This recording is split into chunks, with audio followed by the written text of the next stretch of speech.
Tonight, the football fans of Birmingham and the city officials of Birmingham are out to prove that this city wants to keep the Stallions. Recent events have resulted in the loss of ownership and financial backing, and the city is trying to work things out, and the fans are letting the world know they want things worked out. And tonight, the Stallions host the Oakland Invaders here live from Legion Field. Number 42, Paul Otkaruth. One of the twin men deep. It's taken by one of the up men if they can get on the ball, and they have to fall on the ball at the 21-yard line. First and 10 for Birmingham. Cliff Stout comes out, the quarterback. He's got that bad right elbow, and I want to tell you, keep the kids away from the television set. I'm half joking, but it does not look good, and we will show it to you a little bit later. Joel Coles will start tonight. He's been injured with a shoulder, number 35, and Joe Cribbs, number 20 in the backfield. Wide receivers, Joey Jones, number 4, Jim Smith, 86, Del Mason, 81, the tight end, McKinley and Phoenix, the tackles, Idlett and Saint in the guards, and we'll see whether it is Battaglia starting at center. He has got a hamstring problem. And here's Joe Cribbs getting a yard or two, and that is about all to the 22-yard line. That was Tim Moore in the middle. Let's give you the defense right now. Monty Bennett, number 91, Tim Moore, 92, Dave Browning, 73, the front three. Your linebackers with both Lucas and McClanahan out, McClanahan with a concussion. Thomas Carter, 52, Gary Plummer, 51, Ray Bentley, 50, David Shaw, 58. Your corners, Vito McKeever, 36, Derek Martin, 24. Your safeties, David Grinwood, 31, John Sullivan, 41. Second down and 8. And the fake to Cribbs. Stout still has the ball. Has a man wide open on the far side.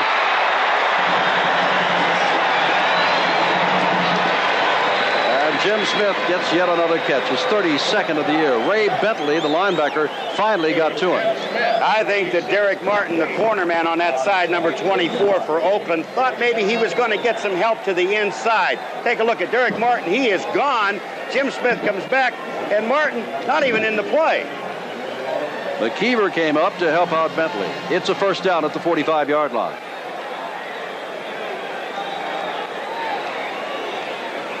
And now Cribbs does have the football and again has nowhere to go. And Paul, let's talk about Joe Cribbs. All those 1,000-yard years he has had. What is happening here in Stallionville, where even Ronnie Doss says we've got to get back to the basics of running the ball? This man hasn't had a 100-yard game yet. In 6 games here, 7 games here, no 100-yard games. Last year he had 6 of them. He gets 85, 86 yards. They're winning. Let's not knock it there, but Joe Cribbs, they're not just opening the holes wide enough, they're just not opening the holes wide enough for Cribbs to get through. Showed us an I formation for a moment, but now shift to a twin set, second down 11. Cribbs again, and not much there again.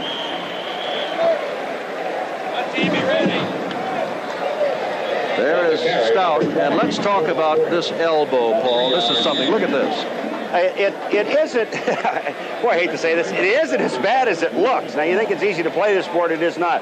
Cliff said the arm feels pretty good. At the beginning of the week, think about it, that thing was 4 times the size as it is right now. It's just black and blue, and that's what makes it look so ugly.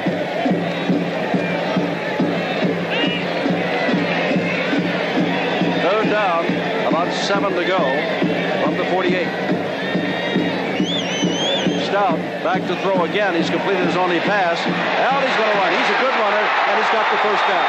And now he better get down or get out of bounds, which he does at about the 36-yard line. First down, the Stallions.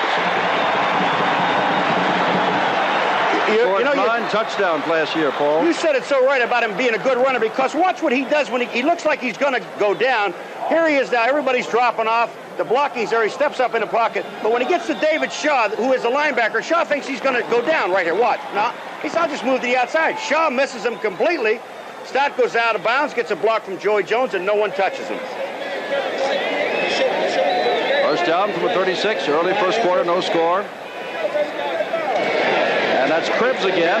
Steps in a little hole there, gets inside the 35, down to about the 33-yard line, and is put down there by Bentley, number 50, who is their second leading tackler to Gary Plummer, number 51, the other inside linebacker. Good blocking in the line that time, and especially by Pat Saint, number 74, the right guard. He pulled out, blocked the end out.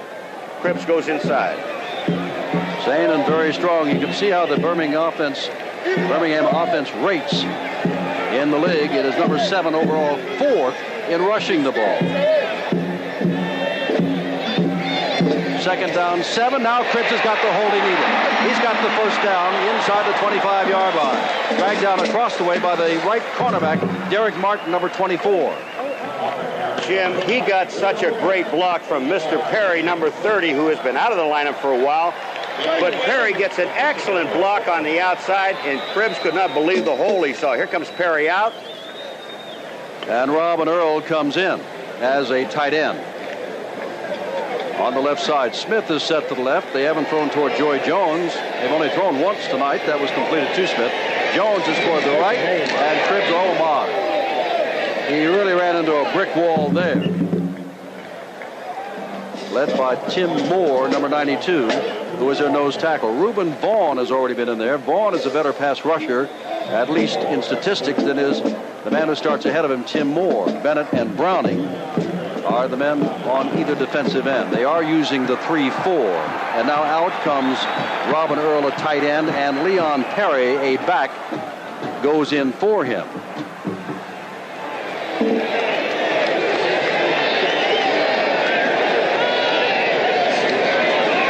And here is Stout. Stout's going to put it up for Joy Jones, and the ball is knocked away.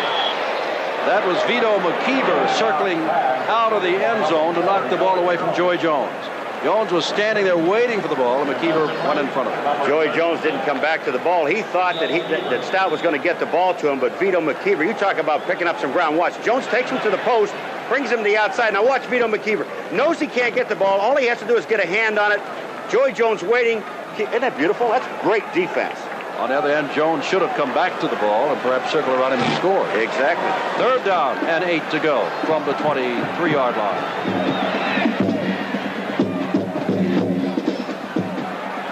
Stout, he's got time, now running a little bit, and now he's got a man, that's Joy Jones, inside the 10-yard line. First down, goal to go. This time he gets the ball with McKeever right on top of him. Jim, in defense of a defensive back, we'll get to Vito McKeever in a second, but here goes Stout again. He kept Perry and Cribbs in the block.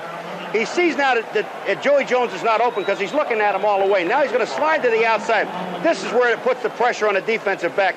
You can only cover for so long. Now take a look at Vito McKeever. You don't see him in the picture right now. There's a pass to Joey. He knows he's going to get hit, tucks the ball away.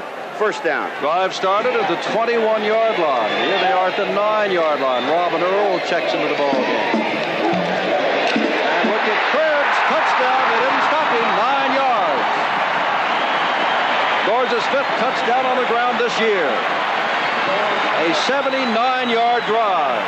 And that's the way to keep the Stallions in Birmingham. Play like that. Jim, watch number 30, Perry. He gets the block. They're blocking in the line, but Perry right there, he gets the excellent block on number 21, Davis. Joe Cribbs dances in. Held the ball for nearly 6 minutes. 5 minutes and 58 seconds on this drive. Here's the double team by the two tight ends. There's Perry and Mason, Earl and Mason there. And then when Earl gets the block, all he did, Robin Earl is squeezed off, and they have it. Danny Miller adds the extra point. 9:02 to go. First quarter. Legion Field, Birmingham, Alabama. And it is the Stallions who lead Oakland by the score of 7-0. Even in time, there's just a little over a minute that separates the two teams offensively. Unbelievable. That's why someone says, pick the game. Well, thus far, you'd pick the Stallions because they controlled the ball for nearly 6 minutes and scored. But statistically, they're just about even in the one-loss column. One is 5-2, the other is 4-2-1.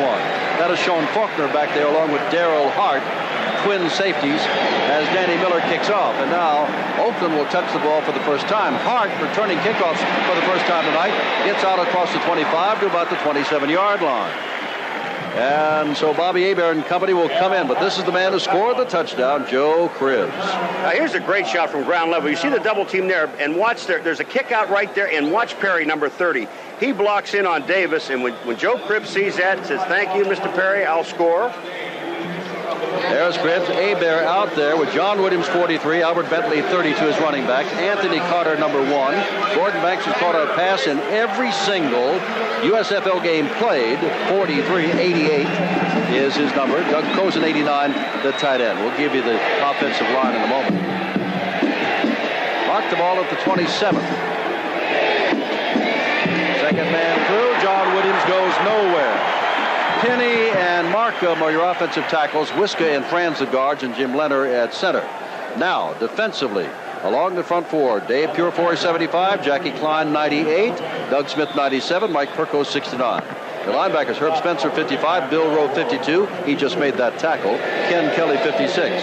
At the corners, Dennis Woodbury 21 and David Evans 26. And your safeties, David Dumars 22 and Chuck Clanton with 8 interceptions, 24. Second and 10. Hebert back to his first pass of the night. And he can run with the ball as everybody drops off. Hebert goes down at about the 33. And I would assume that Mom and Pop Hebert, who came over from Louisiana by train, did not like that hit on their son. And they're also yelling from the stands, will you get down? Because Rowe and Spencer's going to spear him in the head. Hebert back, he's looking, not even looking at Anthony Carter. Now he is. Carter broke it off. But take a look at it. Here comes Rowe, 52.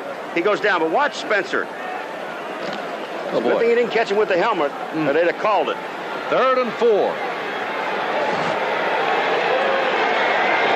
Come on, Junior, stop it, baby. Hebert, and this is Jordan, who was not expected to play tonight. And Eric gets a rude awakening. He's been battling a thigh bruise. Said he was okay. Played in the game, carried the ball for the first time, and he is knocked down and knocked down hard. That was Herb Spencer, the linebacker on that side, number 55. Spencer makes the play, but Jackie Klein, number 98, is the man that causes it. Watch what Klein does. He gets upfield and turns Jordan right back in to Spencer. And when you do that, you can make the tackles at the line. Well, this fellow has led the USFL for the last 2 years in punting. Stan Talley, 42 yards plus thus far. And the man back deep is Thad McFadden, who leads USFL in returning punts. So you got the leading punter in the league punting to the leading punt returner in the league. That's not a good kick, but may get great results. Nope, not going to even get great results out of it. That ball will be marked, let's see, out at the 37-yard line. 6:09 to go.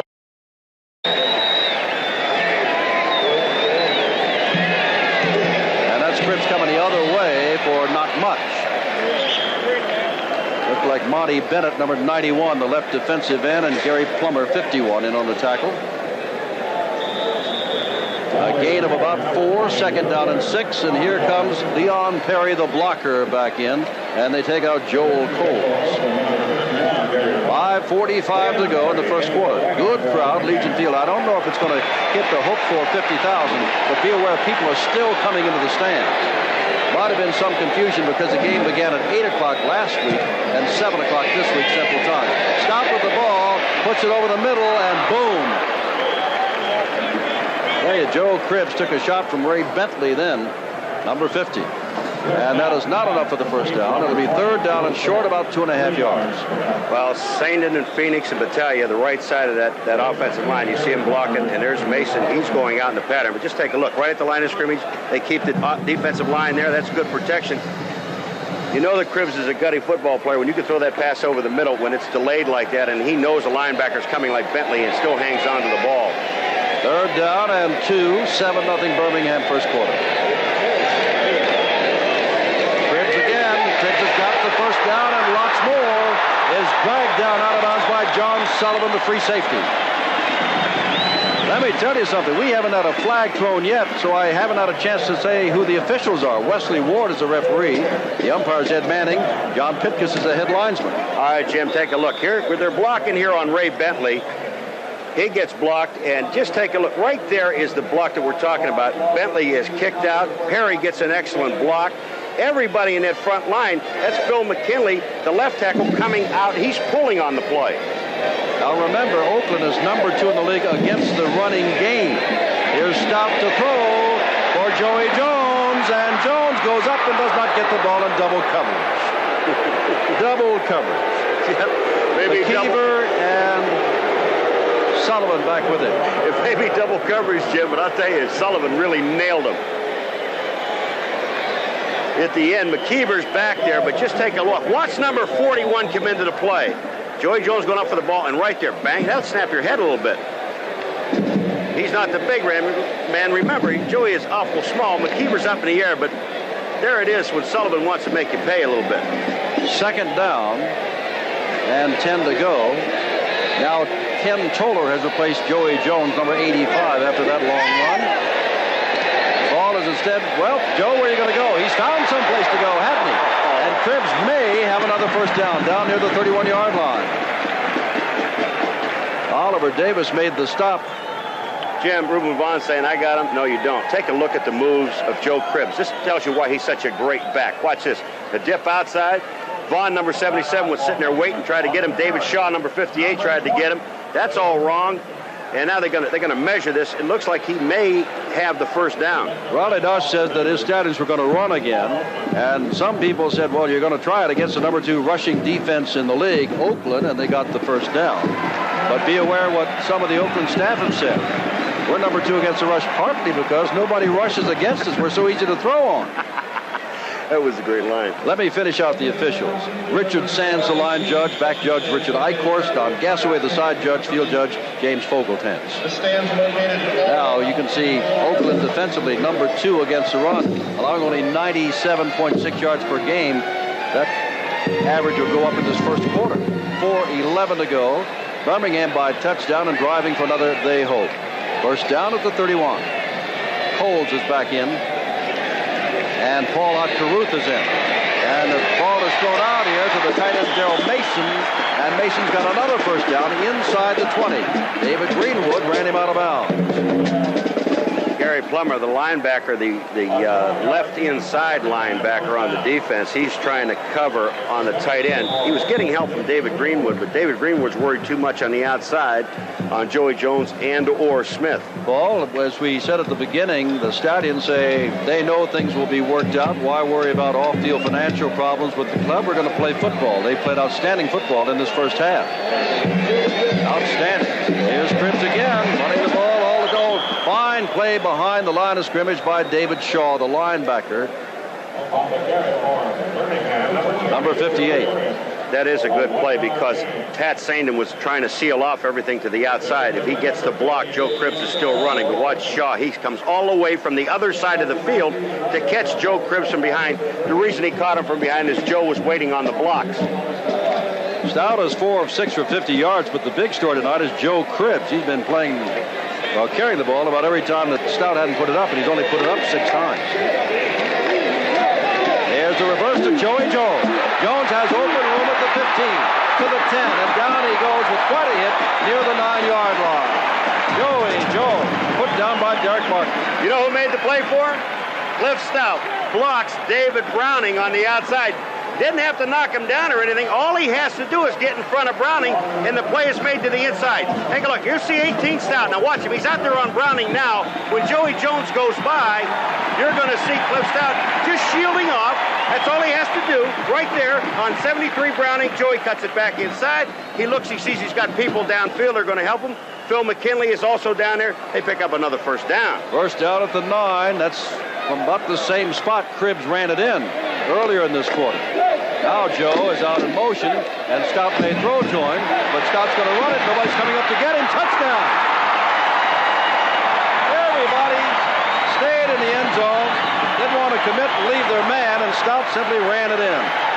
Yeah, Stout ran it in all right, and so did Buddy Adelette run over Gary Plummer, number 51. Here comes 78, Adelette. Now watch what Buddy does. Stout says, okay, go.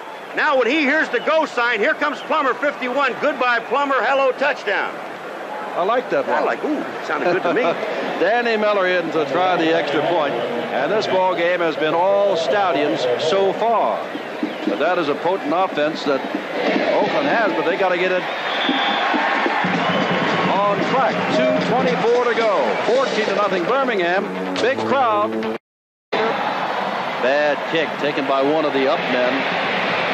And Oakland will get picked. Oh, they lost the football there for a moment. That was Gary Plummer returning the ball, but I think he fumbled the ball out of bounds, and it still belongs to the Invaders. Time call, 2:16 to go in the first quarter. And as of this moment, the first quarter belongs entirely to the Stallions, Cliff Stout and company, Joe Cribbs.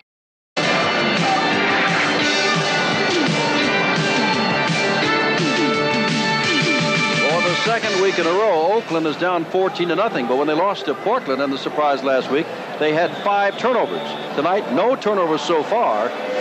Birmingham has just taken it right to them. Only had the ball one time, and you got to have the ball to score. But yet they say, Jim, you can score more ways on defense. not against Birmingham, but you know Bobby Hebert is going to put it up. And they've got David Evans' head up on Anthony Carter. Now backing off a little bit.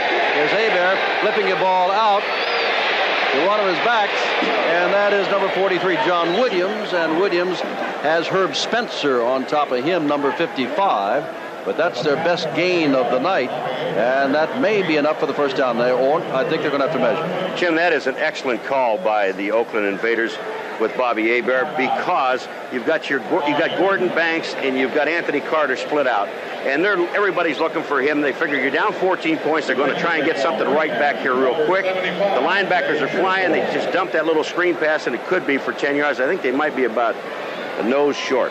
Well, as we look at that, I'll ask you a silly question. You have heard of the run-and-shoot offense, have you not? It's the first down.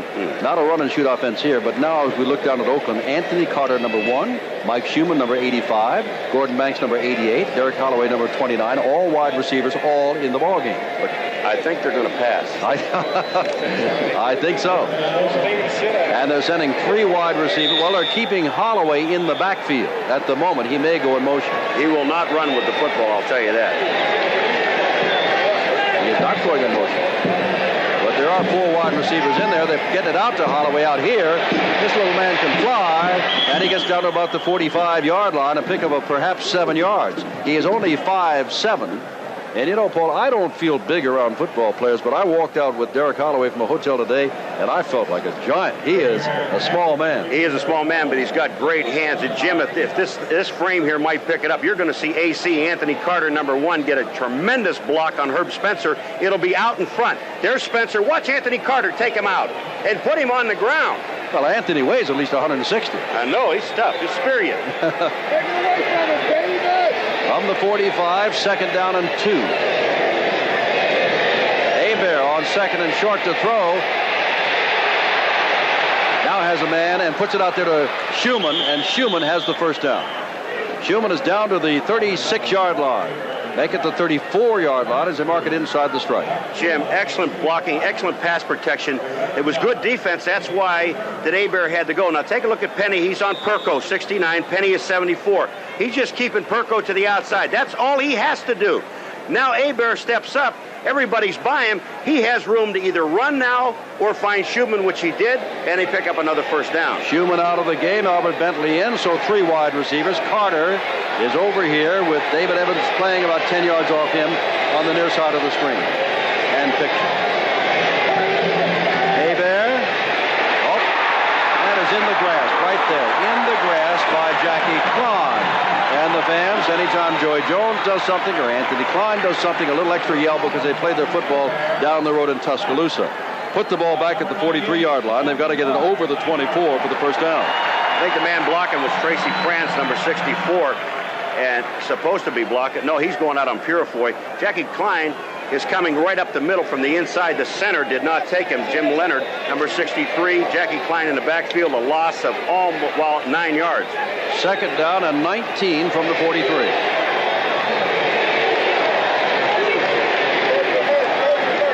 Holloway back in motion from the backfield. They got the blitz coming on, and Hebert's in trouble and gets out of trouble for the moment at least. Now he's in trouble, real trouble. Carried from behind by Herb Spencer. Put the ball back in Invader territory, and they got to get over the 24-yard line of Birmingham. Purifoy forced him out of the pocket. You're right, Jim. Dave Purifoy, number 75, is the man that's going to force Hebert to the outside. Dale Markham, 72, just misses him. But watch what happens now. Here's a linebacker, Herb Spencer, that just does not quit. I don't know what Hebert is thinking about because he knows he's being chased. You cannot stop. But he also had Jackie Klein, 98, up in his face. Now we've got third down and tomorrow. Obviously, Bobby wanted to set up, and you cannot take time to set up under those conditions. Those conditions being number 55, Herb Spencer. From the 46. Third and about 30 Hebert puts it out here for Carter in the middle of a group of people, and Clanton almost had his 9th interception. Jim, mix-up in the play because Gordon Banks, 88, and Anthony Carter ended up in the same spot. I think it was Gordon Banks, or it could have been Derek Holloway. But take a look. There are 4 defenders back there. It is. It's Gordon Banks in front of Anthony Carter. He should not be there. Clanton playing center field. He's got 8 interceptions, hasn't he, so far this year? That's right. Almost 9. Stan Talley, leading punter for the last 2 years, had that one punt of 29 yards. Watch him this time. A good punter very seldom gets 2 bad punts in a row. Want to bet? Whoops. What'd I say? Except he angles it for the sidelines, and it's going to turn out great, as it'll be marked at about the 14-yard line. And a flag is down back at the 47-yard line, and Talley is simply standing there. He did not go down. Let's see if it's an eligible receiver downfield or whatever. Illegal motion. Number 96 on the offense. A special teams member, that is Sullivan, a defensive end who plays on the kicking team that moved across. So called by our referee, Wesley Ward. They'll kick this one again because that ball did go down to about the 14-yard line. Talley did not get a good kick, Jim, but he got the good roll, and he seems to be kicking away from the return man, and that's a smart thing to do. But since he leads the league, too. Yeah, I would. 5 seconds, 4. They can run this out without getting the snap off, and that's what they're going to do.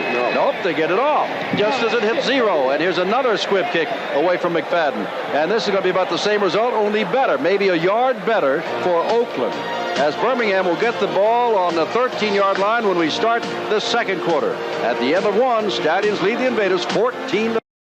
14-0 game, and that tells you when you have 142 to 35 yards.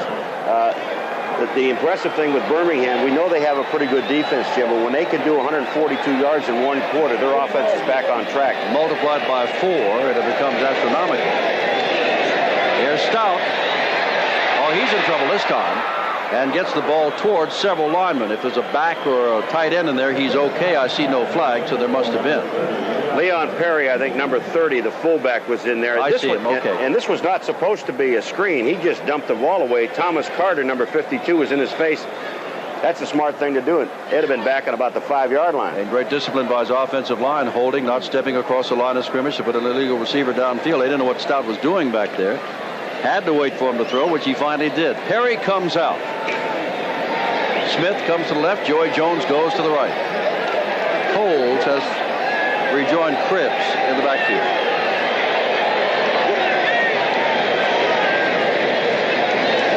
Here's Stout. 3rd down, and underthrows Joey Jones by plenty.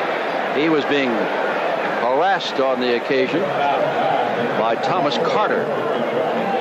So it's 4th down, and for the first time we see the veteran Bob Parsons, former Chicago Bear, coming on to do the punting.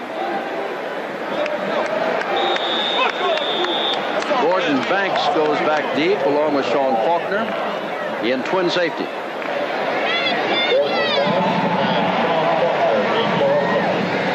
Parsons standing on his own 3. Oh, flag is down. Kick is good. And Faulkner is still on his feet, and another flag goes down, so hold on. Well, we're going to have one against Birmingham for illegal motion, and the other one is going to be blocking from behind in the back below the knees, near his ankles. And what are they going to do? And they'll replay. That's right. And somebody is hurt down there. Yep. And that's 26 Evans, a defensive back. He is the man they put right head up with Anthony Carter on the corner. And he is the man that the Oakland staff was talking about today as being awfully good. David Evans, 3-year man out of Central Arkansas, has gone to the sidelines, and the officials and players are walking back downfield. Wesley Ward will give us a signal. We would assume that'll be offsetting penalties. Well, then it's a replay. Illegal motion, the right tackle of the offense. Illegal block on the return. Offset, we'll replay the down. I'll go back and kick it again. 13:51 to go in the first half. And the concern now has to be, and I'm looking You see Charlie Sumner across the way, standing over there with Tom Newton. But I'm looking down to see where Evans might be, and they've got a bundle of people grouped around him on the bench. Looks like trainers, concerned ball players, assistant coaches, perhaps a team doctor, I don't know, but he's got about a half a dozen people around him. Now Parsons to kick again. And there are your twin safeties, Banks and Faulkner. Banks 88, Faulkner 28.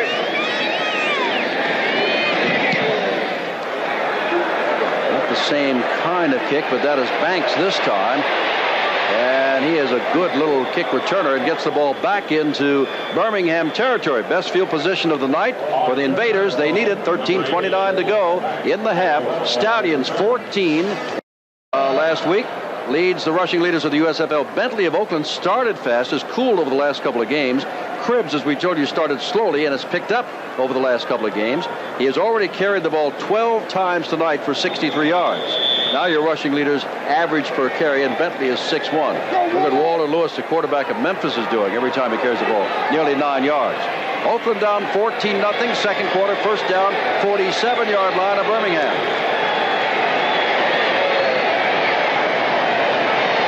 Bentley, the fullback, who gets across the 45 and down to about the 43. Herb Spencer is there, and also getting up is Purifoy. Jim Evans is out, and they've got Mickey Sutton, number 25, playing over there, and you would think that you would go right over there and throw the ball on Sutton. I think I'd put Anthony Carter out there. Holloway is going out there. Carter is not in the ball game at the moment. There's Evans. He is up.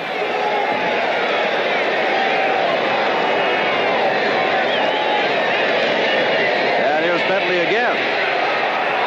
And that is Herb Spencer, number 55, the primary tackler. And as we said, Carter is not in the ball game and is now coming into the ball game on third down and short about 3 yards. All right, let's take a look at Mr. Bentley. Williams is blocking for him right there in row. Number 52 is going to be the first man there. Gets a piece of him, and then the other linebacker, Herb Spencer, 55, is the man that puts him away. Third and short, Carter goes out to the left, and Sutton is out there. Evans not back in. Let's see if they throw to Anthony Carter.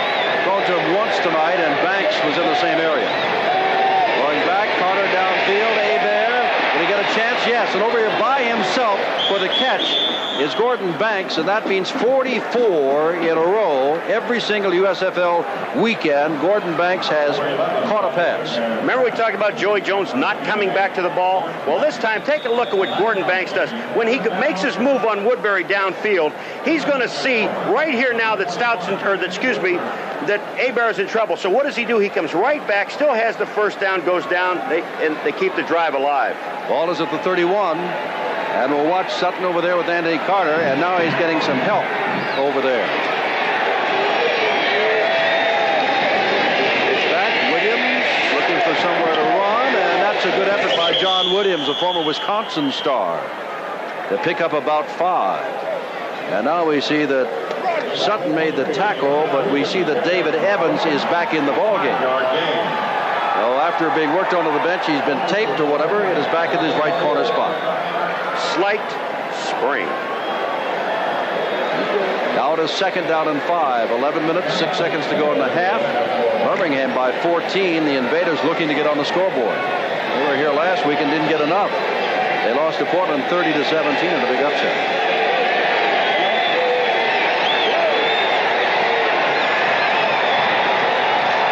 Hebert still with the ball. Hebert. Carter!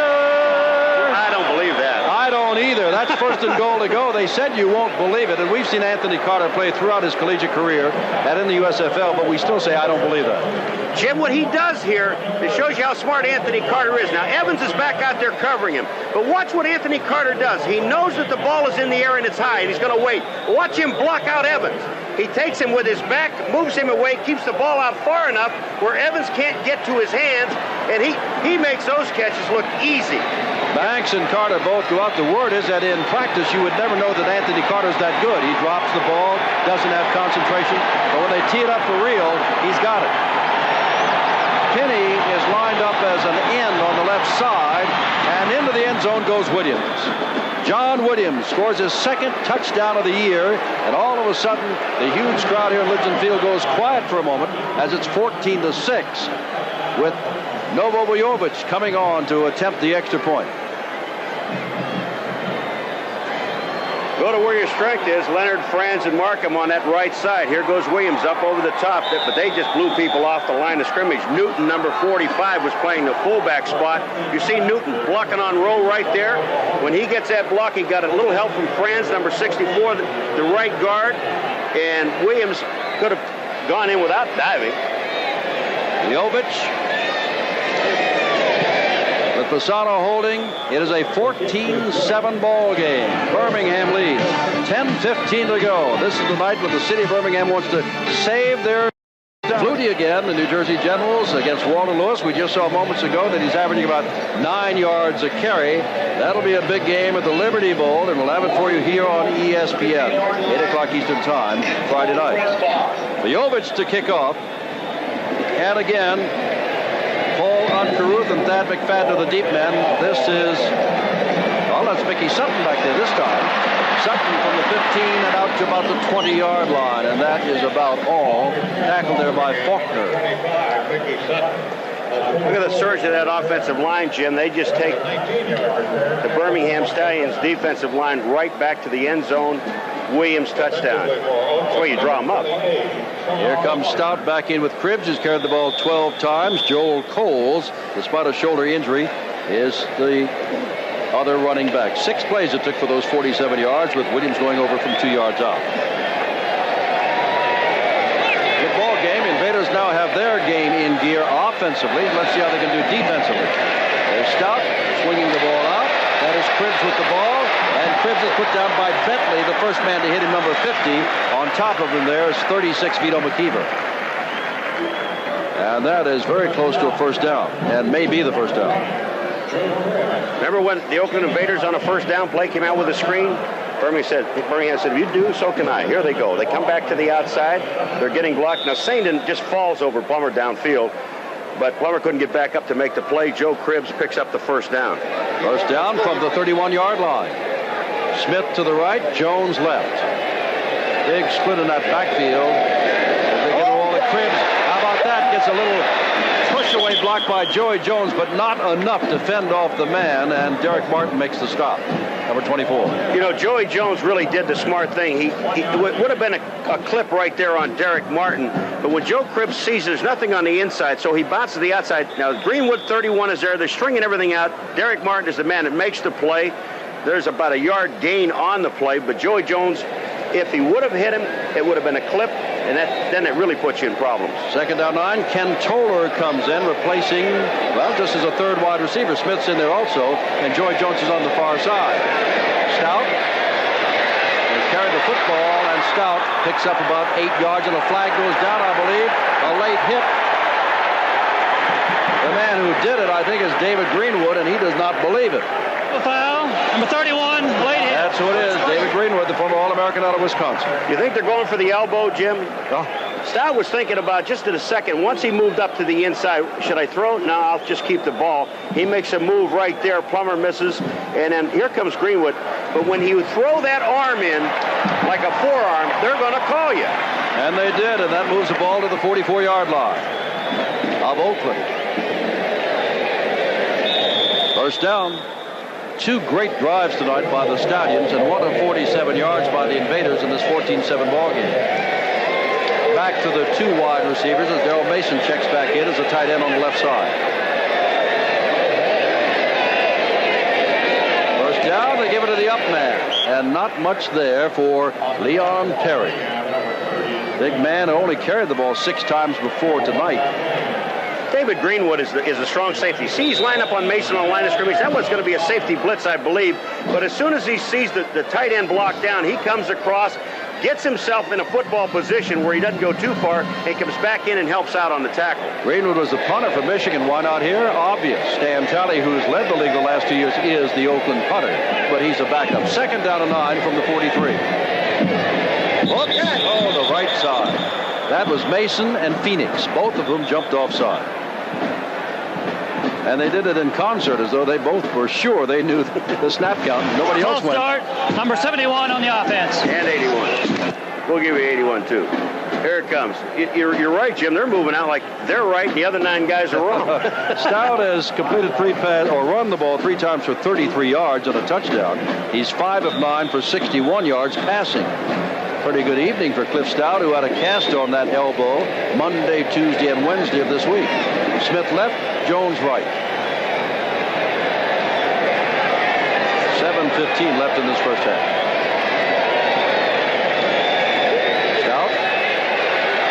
The time, oh my, Joy Jones held up, and on Stout thought he's going to maybe hold up and keep going, or maybe it's a fly pattern all the way. I don't think he was trying to get rid of the ball. Yeah, a mix-up in communication. Stout's going to take a look at Joy Jones, and you'll find out when you read his lips. You broke it off when you should have gone up, or did you read it wrong? But the blocking is there. Watch Mason 81 on the outside. Now he's going to block not a lineman but a linebacker, Carter, number 52, and also grabbed him, but Carter throws him away. But Stout is already ready to throw the football. Carter didn't affect it at all. 3rd down and 14. On this series of downs, we've seen a safety blitz as well as a linebacker blitzing. So Charlie Sumner, in an effort to shake up his defense and to get the Stout, is trying a few things. Smith was the man in motion, and here comes Stout rolling this way, being chased, gets the ball away, but Toller is out of bounds when he catches the ball. It's 4th down, and that'll bring on the punter, Bob Parsons. Derek Martin again made a great play on Toller that time. He actually forced Toller out of bounds because Toller's coming down, Stout's rolling, and that's a tough pass to throw for a right-handed quarterback running to your left. Watch Derek Martin, 24. Very good play by the corner. Toller makes his move. Martin does. When he sneaks inside now, this forces Toller to go to the outside. Here comes the ball. Pass was there, but it was out of bounds. Parsons to kick the ball away. Banks back deep, along with Faulkner. Birmingham dominated the first quarter. Now the Invaders are making a game of it, scoring and now stopping Birmingham. Angles it toward the sidelines, but it is taken on the dead run over there by Faulkner, and he gives them fair field position at about the 32-yard line. 6:50 to go in the half. 14-7, Birmingham. Hard return by Banks. First down. That is Holloway, the man in motion. They give the ball to Bentley, and Bentley gets nothing. Nothing at all. And they're talking to Albert as he's down on the ground. Albert, I'm sure you know by now, had one great moment in collegiate football that many people remember aside from himself.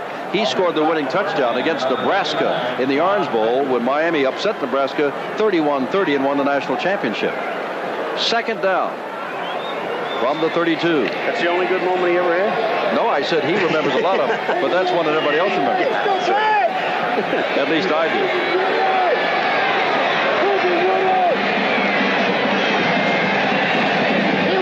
Hebert still has the ball.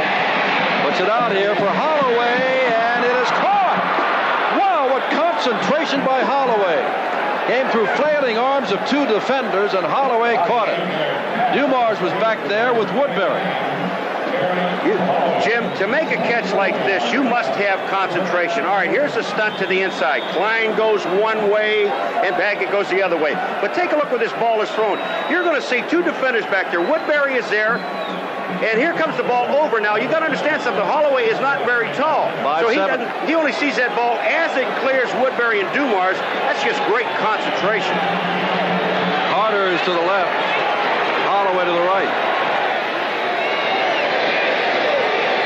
First down, 44-yard line. Bobby Hebert says, I want timeout. Took a look at that defense. Little indecisiveness there and said, let's take a timeout. 5:43 to go. First half. Good crowd at Legion Field. And they are with Verdun topping everybody. But you've got Carter and Banks from Oakland and Smith of Birmingham. And we're seeing that kind of reflection today. Carter leading in average per catch. And Banks and Smith right up there. The wave is going on at Legion Field. It is a first down. Bobby Hebert took timeout. Ball at the 44.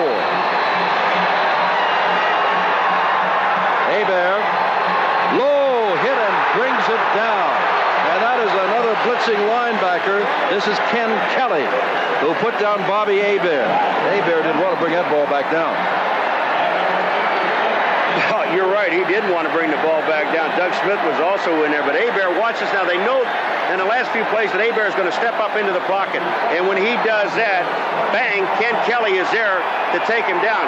He came back to the inside. When you have a quarterback, Jim, when you know that he steps up as opposed to Stout rolling out, you want to rush from outside in towards the middle. 2nd and 16. 5:15 to go in the half. Holloway in motion. Hebert. This time, and that ball's caught by Carter, flag down. Could be holding in the backfield, and they're looking at 6'9". It's Dale Markham, the tallest man in the USFL. You don't have to look far. Put Markham next to Derek Holloway, and you got quite a contrast. Well, you had two people holding, but I think they called it on Tracy Franz, number 64, Jim. So they actually had two people holding because we know that Markham was holding. He was doing that. Takes the ball back to the 41. Remember, their original line of scrimmage was just inside the 44 of Birmingham. Now it's back on the 41 of Oakland. Malcolm Taylor's come in. They bring out Doug Smith in the defensive line. Taylor's number is 70 out of Tennessee State. Carter and Banks and Holloway and Schumann are all in. 4 wide receivers again for Oakland. Carter goes left. He can handle a job by himself. Holloway is in the backfield. He may go in motion, and Banks and Schumann are to the right. 2nd down, 26 to go. And they give the ball off instead.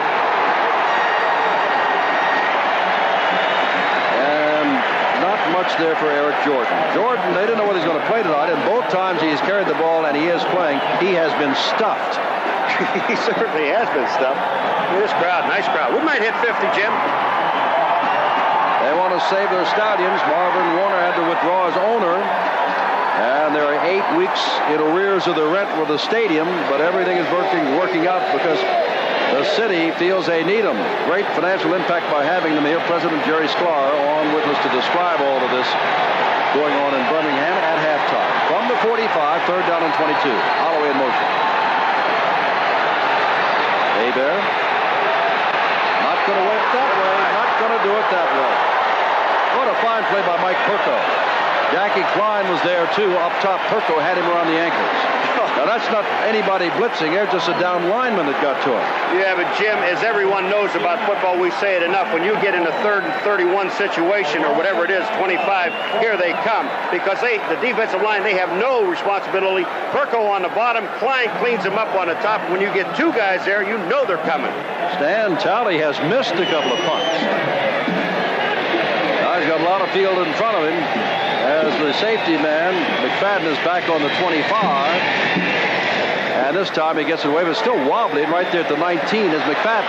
Now he is the league's leader. Oh, look at the wall over here. But he cuts it back inside and gets to the 25-yard line. 3:18 to go in the half. Birmingham leading Oakland 14-7.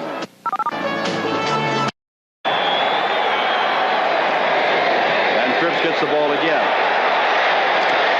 Good play there by the strong safety, and Greenwood out of bounds. They're going to throw his 2nd flag on David Greenwood. He just rode Cribbs out of bounds and put him down at about 7 or 8 yards out of bounds.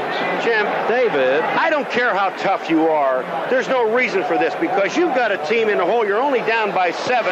Here comes Cribbs bouncing to the outside, and there's no reason for Greenwood to do this. All right, you made the play. The play is over right now, but don't do this. That's ridiculous. And then turn around and say, what, me? Yeah, who, me, worry?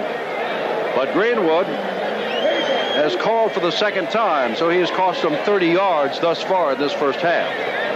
On a late hit to Cliff Stout, and then carrying Cribbs, their other offensive star, one of their others, out of bounds and wrestling him down. So put the ball just over the 42-yard line, 1st down. Smith to the left, Jones to the right.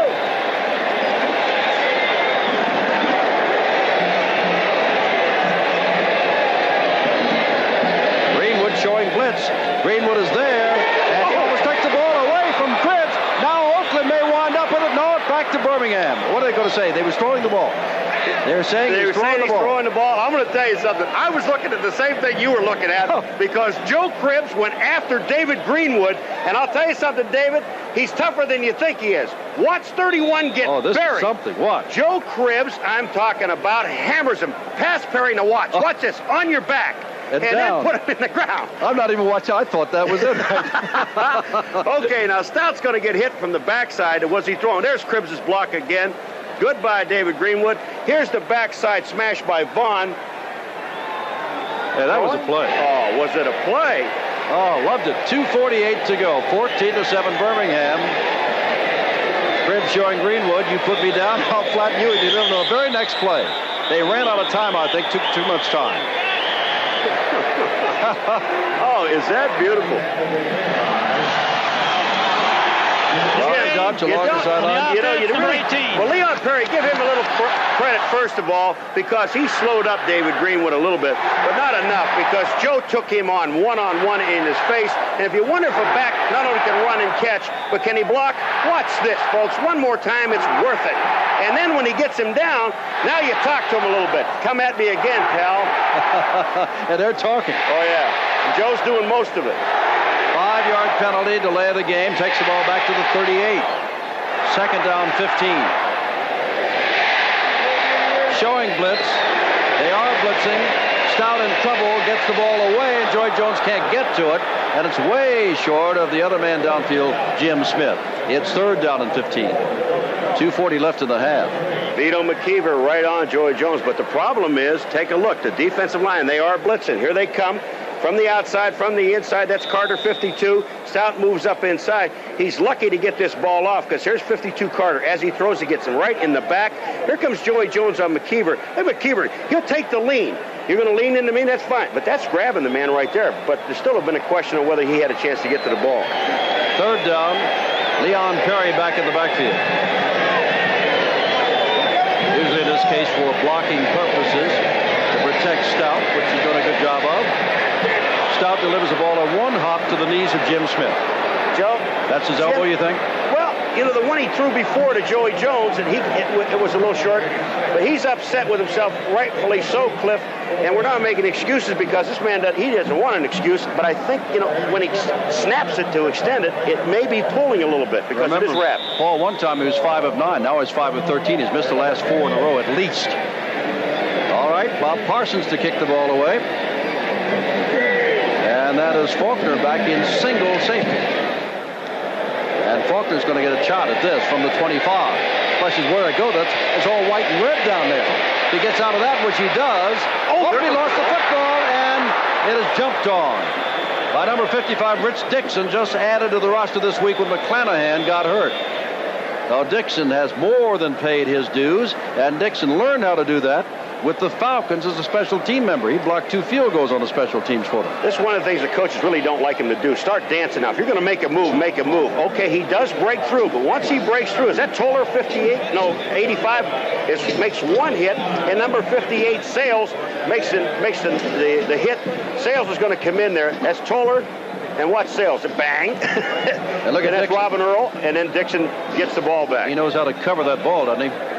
Ball at the 33-yard line, first down, 2:20 to go, and timeout on the field for some reason. I did not see time called. Is this official timeout, Paul? It seems to be.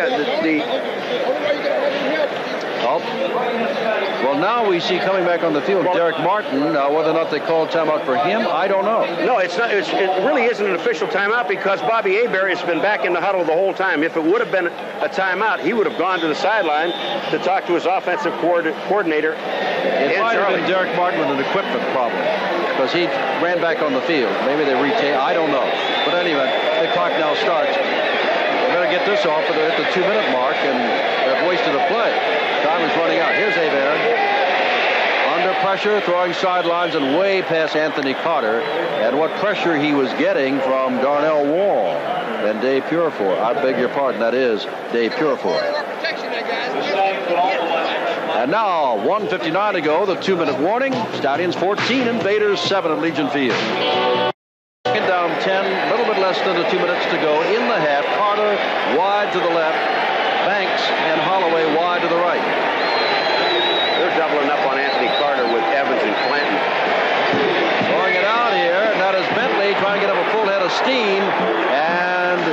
was taken on there by Chuck Clinton, but he did pick up a couple of yards out near the 35-yard line. 3rd down and 8. Halftime coming up. Alan Harvin had a great day last week. The Baltimore Stars, filling in for the injured Kelvin Bryant, will be our feature at our halftime. And Roger Twyble, one of our USFL and ESPN announcers, will be there to bring you the Alvin Harvin story. It's 3rd down and 8 to go from the 35.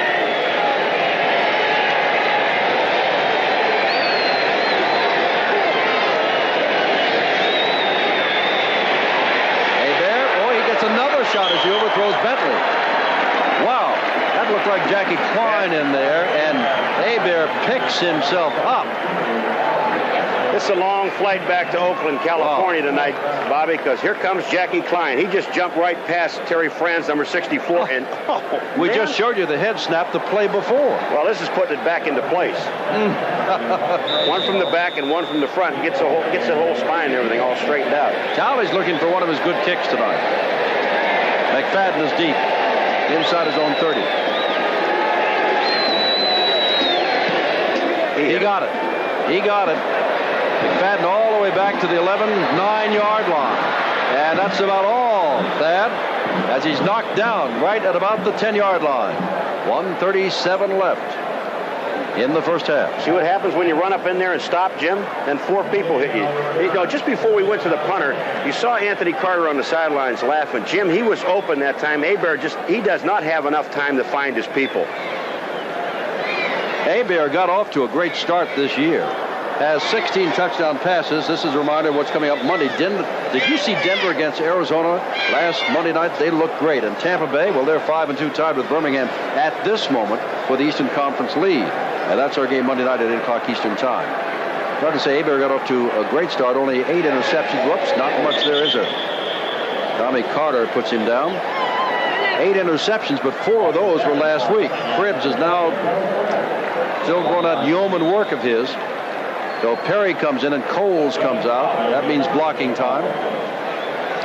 I think the Joe Cribbs David Greenwood show was one of the big events of the first half. Oh, yeah, that was super. Good game, though. 14-7 Birmingham, just about a minute and 5 seconds to go. Oakland, if they don't move the ball here, will take a timeout after this play. There's Stout drifting back, putting it away high for Joey Jones. Jones looking for the ball, cannot get to it. Hey, that's good defensive work over there by McKeever. McKeever was with him stride for stride, did not play the man, did a good job. Jim, remember when we showed Anthony Carter keeping his body into the defender so he couldn't do it? Joey Jones does the same thing here, except he misjudges the football because Stout lays it out. McKeever is on him. But watch what Joey Jones does now. He backs into the defender, pushes him out of the way, and then McKeever just said, well, I'll just reach over you. You're small. I can knock the ball down. Great defense. Talk about Jones being small. He's nowhere near small as the Invaders. Derek Holloway is 5'7". Joey is 5'10". But when you consider that Jim Smith is 6'3". Oh, no. Hello there. My name is Doug Holly, and I play defensive lineman. And I'm out of SMU, and I just got caught for 5 yards. Illegal contact, number 99, the defense. That's Holly. Jim, you know, when you look at him, and you know the coaches are going to chew him out, so we might as well point out what they're going to do to him when they look at him in the film. Here you are in a 3rd and 9 situation. There's 55 seconds left on the scoreboard. You've got 2 timeouts, the Oakland Invaders. Now you're going to give them a 5-yard penalty, and now they've got 3rd and 4. This changes the whole perspective. They might have had to go for a pass in a 9. Now you have a chance to run the ball with Cribbs for 4. They've got both running backs in there. Coles hasn't been carrying tonight. It's been all Cribbs, but he can carry. And they give it to Cribbs again. Cribbs bounces right off one linebacker and gets the first down. Bounce right off Shaw, number 58, and gets the first down. And you, Professor McGuire, are exactly right. Well, I mean, it just changes the whole complexion. Now they can go ahead and let the clock run down. Birmingham's not going to do anything. But they still have 3 timeouts. They're in decent field position. They just want to get out of this thing, but the Invaders will get the ball back starting the second half, and Shaw is leaving number 58 for the Invaders linebacker. Stallions won the first quarter, 14-0. Invaders are winning the second, 7-0. The game is 14-7 Birmingham.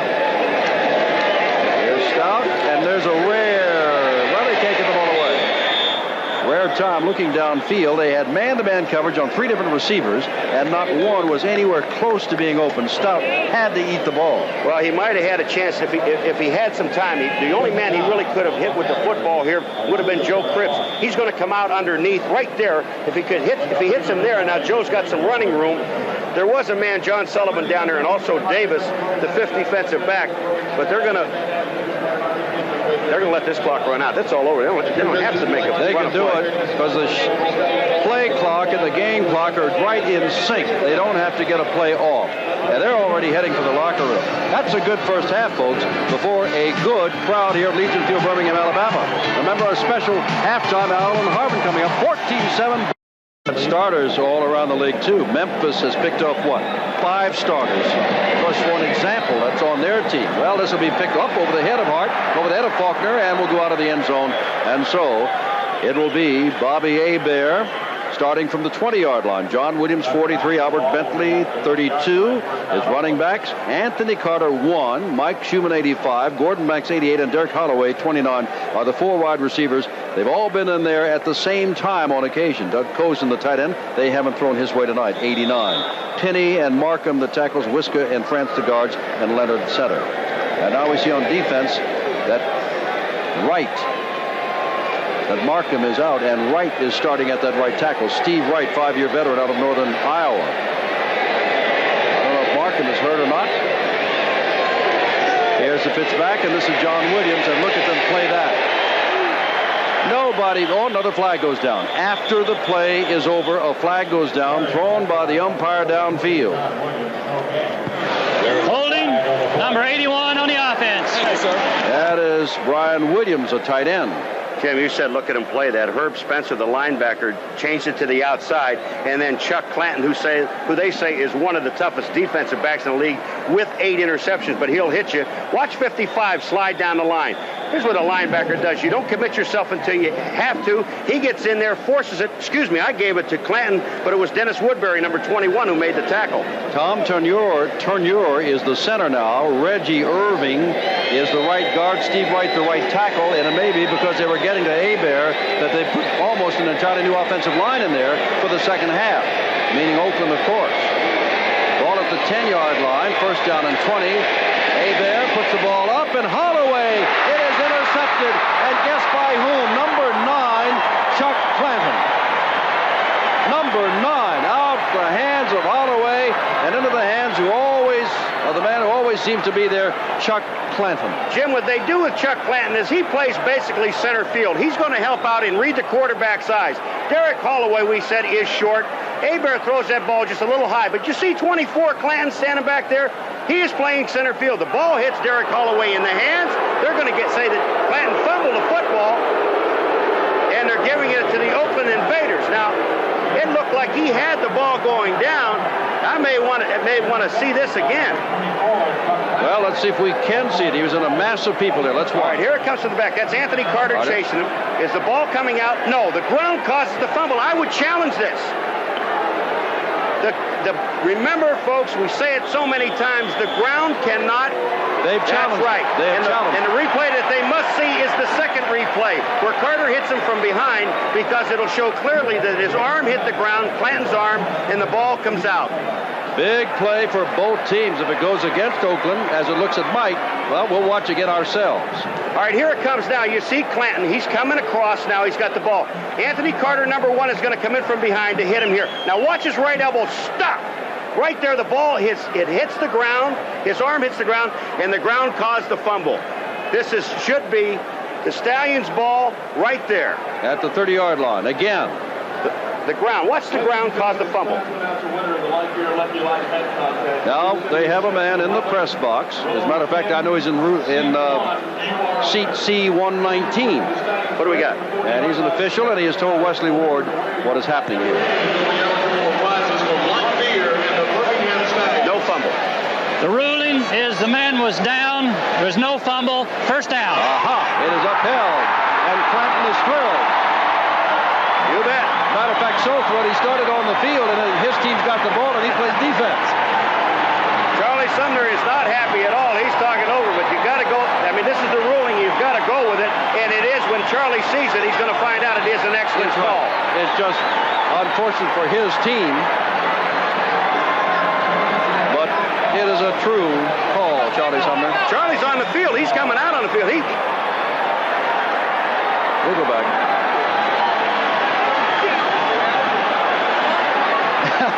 Hanging his head.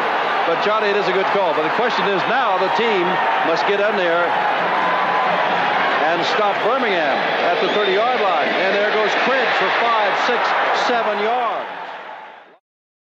Now here is Darrell Hart.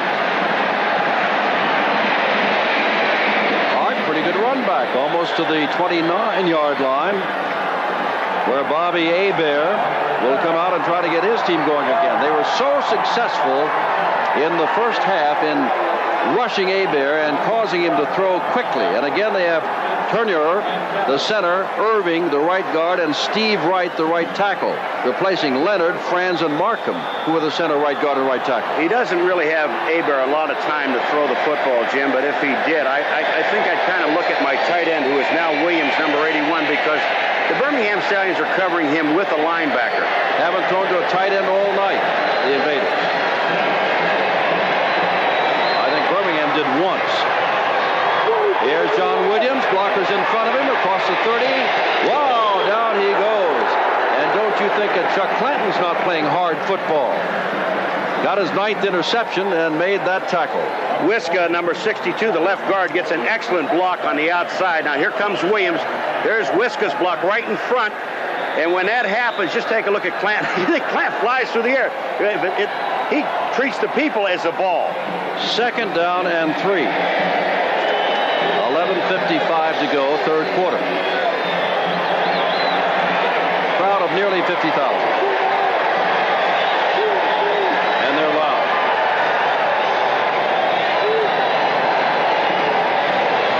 Whoops, mix up there. Bentley's got the ball, and the Stallions have him. Loss on the play. It'll be 3rd and 6. Now, to guess who went the wrong way between Williams and Bentley, I would have to say it was Bentley because they were blocking wide on this side. There's Bentley going this way, and look at Hebert. He runs into him, but do you see?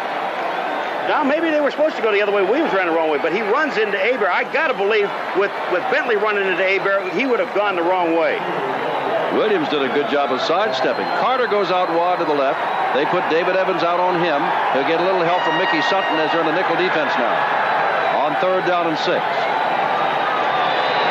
defensive line again. And the blitz. Hebert puts it out there. Carter, 1st down.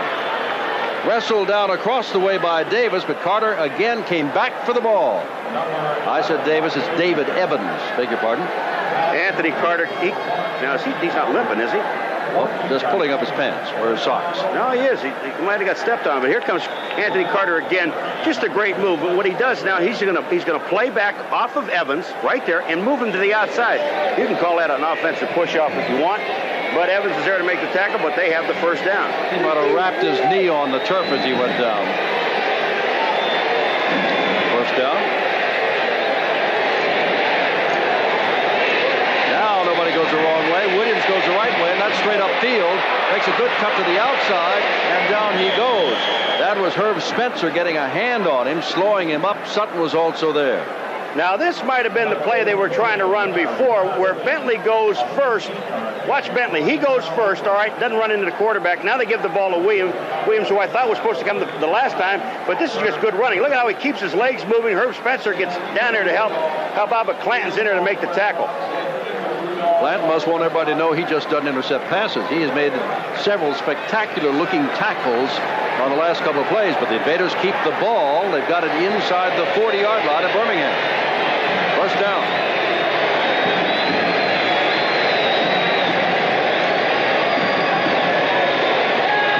There's a quick throw over here. Banks has got another one, his 2nd of the night. Over there with him was Dennis Woodbury. And that picks up about 6 or 7 yards and moves the ball down to the 33. 6-yard gain. Well, Woodbury's trying to cover Gordon Banks here one-on-one, and this is just a quick 3-step drop. Will fire the outside. You see Sales, the linebackers there. He didn't do any harm to Hebert. And then Gordon Banks Little hook up about 7 yards, makes the catch. Now you must make sure you make the tackle because you get Gordon Banks in the open, he's gone. Now remember, the Invaders are half the game out of the West lead, and Birmingham is tied with Tampa Bay in the Eastern Conference. Big game, contending teams. There goes Jordan, and that's his best run of the night, and he pays for that. That was Dumars, who came in and really made him pay along with Spencer. But a flag is down at the 37, and holding is going to be called against Oakland. Jim, that's the same play that they ran with Williams picking up about 18 yards. When they ran it back the other way with Jordan, they just ran it left. Holding, though, will take the ball back across the 40-yard line. And they'll spot it at the 43. And so it'll be 2nd down and 14 to go. 8.5 minutes left. Charlie Sumner, long-time defensive. That's the thing about Charlie Sumner. He is wondering, he is a defensive genius, make no mistake about it. He is wondering why his team is not playing better defense. Now, this is this man's forte, and he just can't figure out what it is, who's not doing what. It's a mystery to him. 2nd and 14. Getting that frustrated. Hey there. Oh, it goes in the middle of a lot of traffic. And is that little Derek Hunt? No, that's Gordon Banks down there. In the middle, down to about the 22-yard line. And that gives him a 27-yard line. That gives him a 1st down. You see Chuck Clanton there pointing. Here's Chuck Clanton's job now. First of all, he took a look at Jordan, number 20. But he's supposed to be playing center field. When he got held up with Jordan right there, they got right behind him. Gordon, was it Gordon Banks got behind him? Right. 1st down. Mike Samita checks back in. He wasn't even on the rosters given to us as being a player tonight, but he has been in there. Number 90 is a defensive down lineman, now playing the left tackle spot. Markham has come back into the ball game at right offensive tackle for Oakland. Hey, Bear, this is Jordan again. Look out. Gets away from Purifoy. Good run and taken out of bounds. And that is David Dumars that took him out of bounds, a strong safety. A pickup of 7. It's 2nd down and 3. I got to believe they had a stunt going on that time because Purifoy was in the backfield, and you're right, he got a hand on him that just did not bring Jordan down. We're going to take a look right up through the middle of the field. You're going to see David Purifoy coming right from behind. There must have been a stunt on because he's a defensive end. When he made that move, he didn't make the tackle. David Dumars does downfield. A little help from Evans, not a whole lot. On the 20-yard line, 2nd and short. White has again replaced Markham at right offensive tackle for Oakland. 17-7 Birmingham, 3rd quarter, 7:15 to go. Holloway in motion. Hebert looks, puts it up, and coming back for the ball and making the catch is Banks. And Woodbury's on him, and that'll take it ball down to the 15-yard line, but that is a 1st down for the Invaders. The secret to the play with Banks, Gordon Banks, and also Anthony Carter and Holloway, what they do so very well is they go down the field, Jim, anywhere from 10 to 12 yards when they need 4 yards, and then they've got all of that room to work back to the quarterback, keeping the defender behind him away from the ball, and it works for him. All right, Paul, they took out Taft Sales and put in another defensive back. Took out a linebacker and put in another defensive back on 1st down from the 15. And here's Jordan. He has had a tough night. Maybe he ought to say that thigh hurts again. He told his coaches, I'm ready to play. And about 4 to 5 times he's carried the ball, Eric Jordan has really been put down hard. I think Doug Smith, number 97, is the man that did it, but there was a force up on the outside. Bentley got a piece of the man, but didn't knock him down. And when he cut back inside, Doug Smith, number 97, just put him down. He was quite a story, Paul. He was drafted number 2 by the Houston Oilers and chose not to play, and did not play, nor did he sign with the USFL team until after last season. And he signed with Birmingham out of Auburn.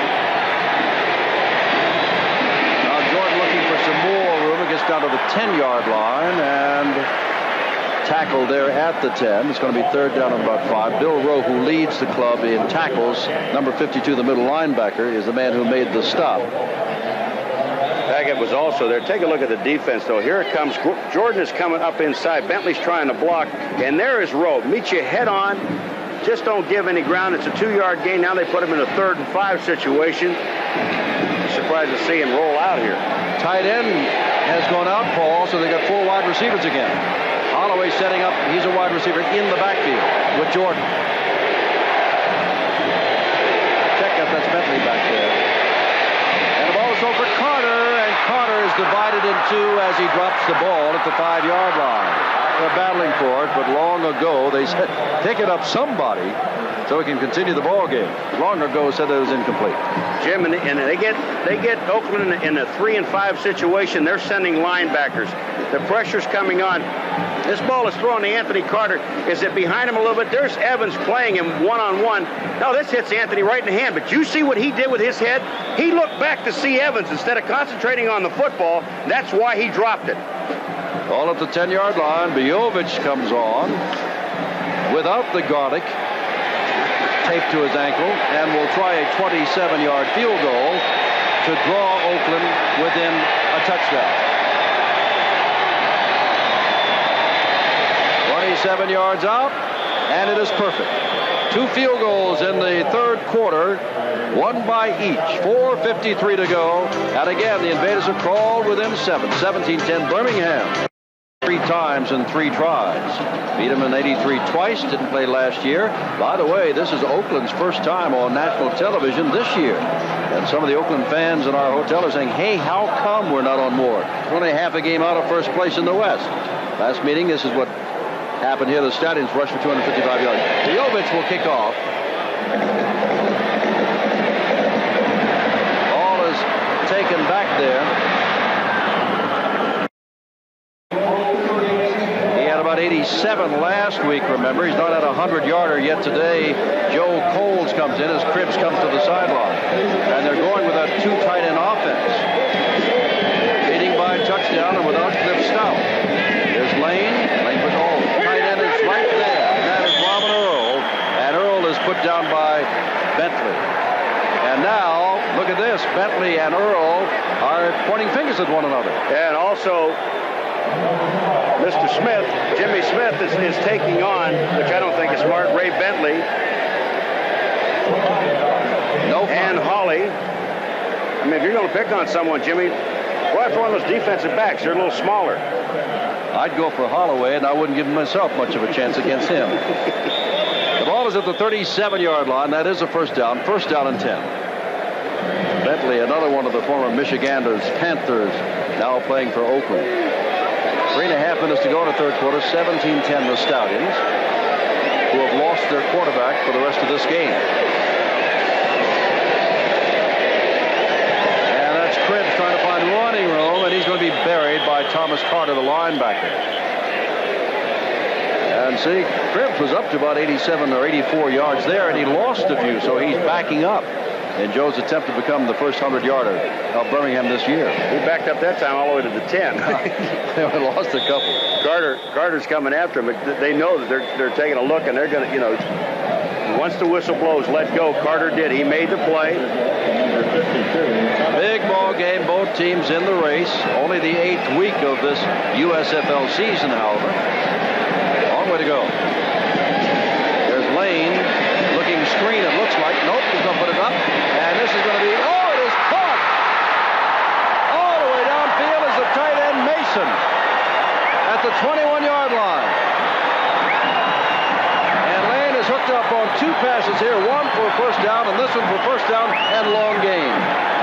He big David Greenwood, our kicker. Here comes Carter on the blitz now. It's a delayed blitz because he has to cover Coles, the fullback. But the force is on by Holly. And when Lane throws this ball downfield to Mason, Mason was running a little out move, and see Greenwood behind him. He took the out move, broke up field because there's Joey Jones, number 4, back there with him. Mason, instead of going out where he took David Greenwood to safety, then he just turned it back upfield and went for the football. And Jones got out of the way. Yeah, I would. Joey was 162. Mason weighs 222. Cribbs adds some yardage to his total. Getting the ball down near the 15-yard line. Thomas Carter again in on it. And now we see that Darrell Hart, number 7, is in the backfield. And let's see for whom. We see Sullivan. We see Greenwood. I see Derek Martin. I wonder if Hart's playing over there for McKeever on that corner. That's where he is, on the left corner. McKeever's not in the game. 1:15 to go, third quarter. Second down 4. Crims again. He doesn't get the 4. He gets a couple. It'll be third and short. Gary Plummer down at the bottom. Number 51 and number 52, Thomas Carter again. Jim, we've watched this Birmingham team for 3 years, and when they get on a roll running the football, there's Joey 6 away from his first 100-yard game this year. But when they get on a roll running the football, they become awesome because all they do is just keep taking time off the clock. They're up by 7 points, 43 and counting in the third quarter. This is what Riley Dodge wanted to do, run the ball, but the big gain here is on the long pass from Lane to Mason. Lane gets hit and just has to get the ball away, aiming for Robin Earl. Gets hit by Derek Martin, who was on a, what do you call that, a cornerback blitz? Corner blitz. You bet. Well, that's interesting. They blitzed Sullivan, they blitzed Greenwood, and now they blitz a cornerback as well as some linebackers. So they blitzed everybody but McKeever, and Hart's now playing for him on the left side. I think with a guy like Bob Lane, who's in the game, who really had not played that much this year, Jim, when you get him in a situation like that, you want to blitz him. 31-yard field goal attempt by Miller. Go up by 10 again. And now, quickly, Mike Turner took himself out of the ball game, and Battaglia will go in. Now, he is a center, but he is not the snapper on this, I don't think. He's going to play guard. Turner came off before they had a replacement for him. From 31 yards out, Danny Miller. Kick is down, and the kick is up, and the kick is good. And it is 20-10. Birmingham, 27 seconds to go in the third quarter.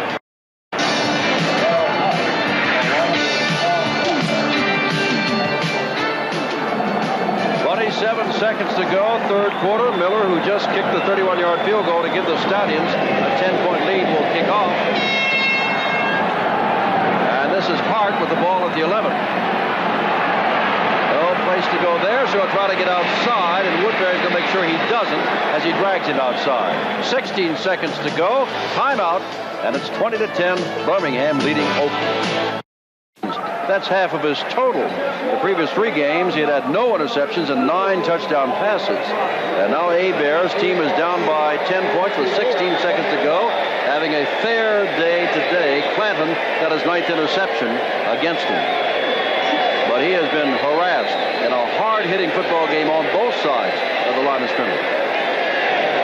And here's John Williams, hit in the back for number 87, barreled in, or is that 97? That would be Doug Smith. Doug Smith, but Dave Purifoy is the man that did it. That's the end of the quarter, but Dave Purifoy turned everything inside. Jim Simpson, Paul McGuire, Legion Field, Birmingham, Alabama, 20-10. We begin the fourth quarter. Second down and 12 from the 25 for Hebert and Oakland. And look at this. Everybody was in. They pushed that offensive line of Oakland straight back, led by the blitzing middle linebacker, Bill Rowe.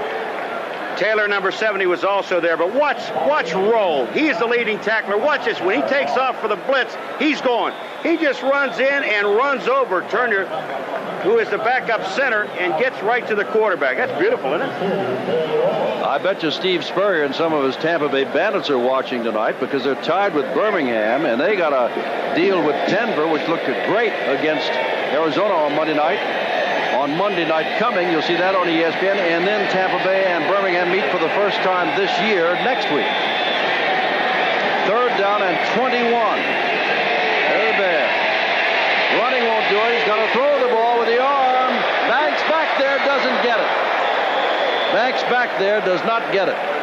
Clanton was looking for interception number 10 and did not get it. Well, the fans got a little upset, but what happens is their legs got tied up. Third quarter stats. Jim, you know, we talked about, well, time of possession, it's even, so it doesn't make any difference. It's a 10-point lead by Birmingham. Look at the total yardage. And still rushing, Oakland only 55, Birmingham 136. Birmingham, you know, held Baltimore Stars to 96 total yards in a game earlier this year. Talley to kick the ball away. Birmingham leading by 10 will get it back, barring a turnover. Oh, this is driving. Driving McFadden way back. He's got it to 25. Now he's decided to come over. Look out. The official got it. Lost his hat. But he's hanging in there. As McFadden comes over. 20-10. We'll come back. 14 minutes to go in the ball game here at Legion Field. Perry to lead the way for Cribbs. Let's see. No, Perry carries the ball, and he's got the first down, and the flag goes down in the middle of all of that. Jim, you said before the play, Perry to lead the way for Cribbs. Cribbs led the way for Perry. He got a great block on Ray Bentley, the linebacker who was filling. There was no flag, Jim. That's right. Let me correct that. Here it comes. Look at Cribbs right in the middle. He just knocks Bentley out of the way, and there goes Perry up through the hole. Cribbs is a man that makes the block. That's his second great block. You see that right there where he knocks Bentley inside, Leon Perry? Full head of steam, 43-yard line. First down. 12 minutes, 20 seconds to go. 20-10 Birmingham. Coles is back in. Smith, the man in motion. And Lane gets the ball low to Coles coming out of the backfield with Bentley, the linebacker, on him. And the flag now goes down.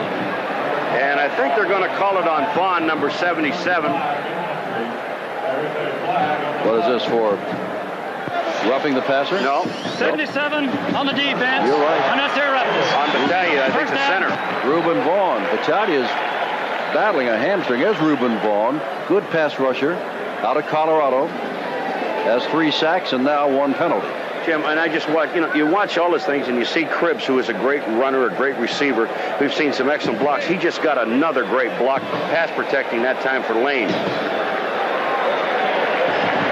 Caruth comes in, and Cribbs is walking slowly. I don't think Joe wants to come out.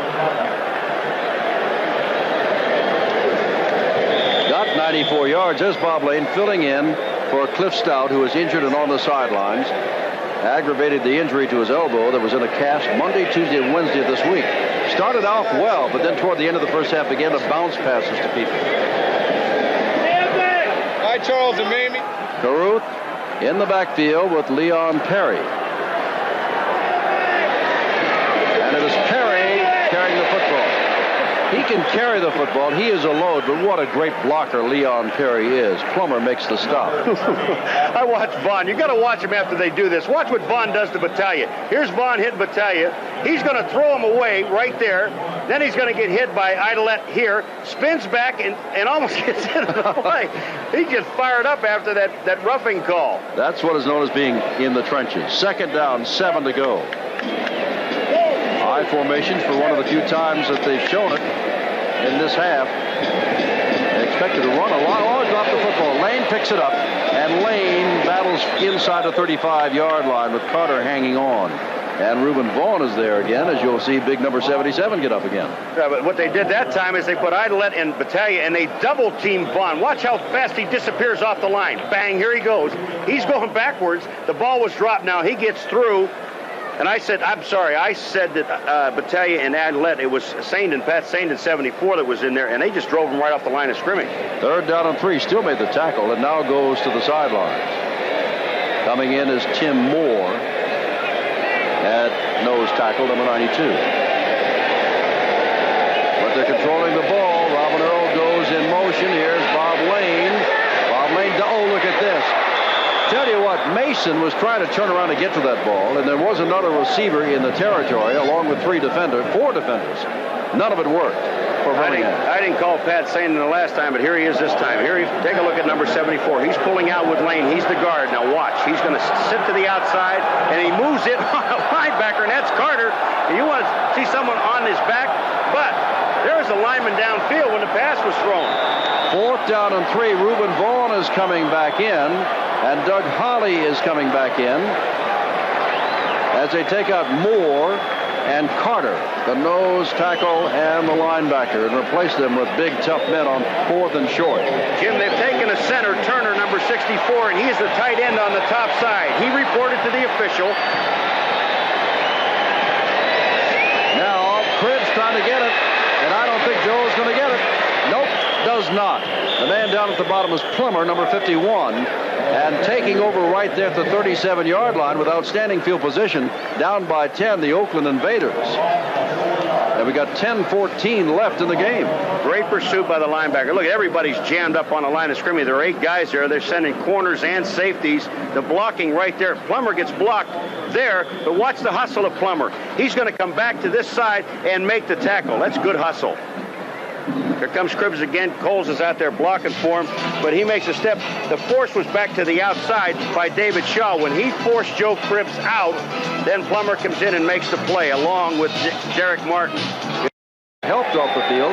They lost Tim Lucas and his replacement. McClanahan's not on the trip because of a concussion. So they're having tough time, Oakland, with their linebacking core, keeping them well. First down, 37. Bobby Hebert rolling right. A blitz is on. And he gets the ball away and coming back for it across the way. And they say that he did not make the catch, Derek Holloway. And right there with him was Dennis Woodbury. Second down, 10. Bobby Hebert is upset. Packett's got him 10-17, 127. Take a look at here comes Packett. They're all rushing after him. They're just teeing off and going because they know Oakland has to throw the football. Packett comes out. He's stumbling, maintains his balance. Oh, it wasn't him. That was 55, Herb Spencer, that came in and just wiped him away. 37-yard line, second down. Banks wide to the right. Anthony Carter's made some great catches tonight. Also dropped one tonight. But he set up the Oakland touchdown with a great catch at the 3. Hebert got all the time this time, and a man wide open across the way. And that is Banks with yet another catch. Woodbury puts him out of bounds. And a flag is down, and they're coming back, and it may be holding. 62 underneath. 62, that's Jeff Wiscombe, the left guard. So the big first down is negated, and Oakland will go back 10 yards. Strange defense that time, because that time they let the linebackers go back, and they had Perko, number 69, who is the right defensive end. He covered John Williams coming out of the backfield. 9:40 to go. 20-10. Charlie Sumner. His team lost last week. They were upset by Portland. They were down 14-0 in that game. They committed 5 turnovers. Tonight they've committed but 1 turnover, but now they're trailing 20-10. Birmingham has taken it to them, and we cannot emphasize too much how hard-hitting this ball game has been. Holloway in motion out of the backfield. 4 wide receivers on second down, 20. Hebert puts it up long for Anthony Carter. Carter, no, does not get the catch. Good play there, and it is Dumars getting up. He made the play. He was all USFL last year, not with this ball club. Best offensive lineman, Jim, on this team is Ray Penny, number 74. Take a look. He's blocking on Perko here. And he just takes Perko out, and then back, and then watch Hebert get hammered. I mean, this is starting to get to the hurting point. That's Mike Sametta again, number 90. Yeah, he's the guy we didn't know was going to be here. But we see David Dumars going in, almost getting the interception. Out is 3rd and 20. And again, they have the 4 wide receivers. 5 defensive backs, of course, for the Stallions. Needed here, or Birmingham with that ball control running offense gets it back. Hebert. He's going for everything. He's hung it up way up high in the air for anybody. And look who gets it. Clanton, number 10. His second of the night. He left Woodbury back hurt, but he's got the ball. And his 10 interception, his 8 led the league. Now he's got 2 more. And I think that's Woodbury that collided down there with Clanton and the intended receiver Carter. He is still down at the 23. Matter of fact, that's kind of remarkable.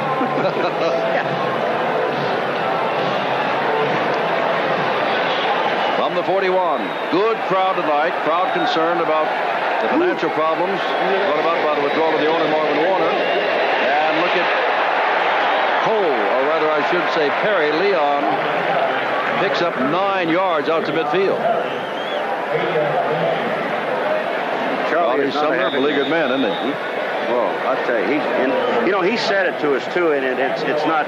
He said, what you brought up before, Jim, the fact that, and a defensive coach that he is saying, and I don't know what the real problem is, but the defense is not playing well. Well, he lost Tim Lucas, as we said. He lost McClanahan, and now Plummer is out, and Angelo Snipes is playing the inside position, and Plummer's his leading tackler.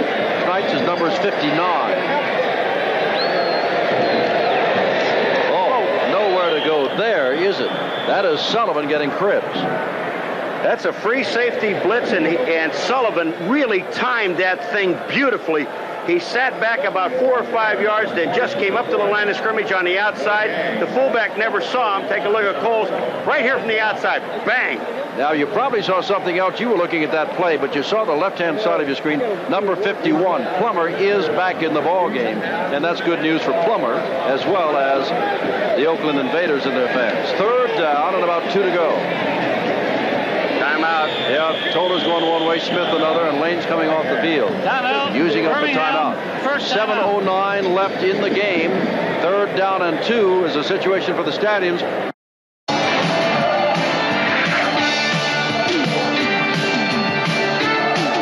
Earlier I called Paul Professor McGuire. Now I'll say Dr. McGuire, because the word is on Dennis Woodbury, it is a bruised thigh. It is not a knee. The knee to the thigh of Woodbury, severe bruise. He may not be back tonight. 3rd down and short. And it's just historic, I can tell you that.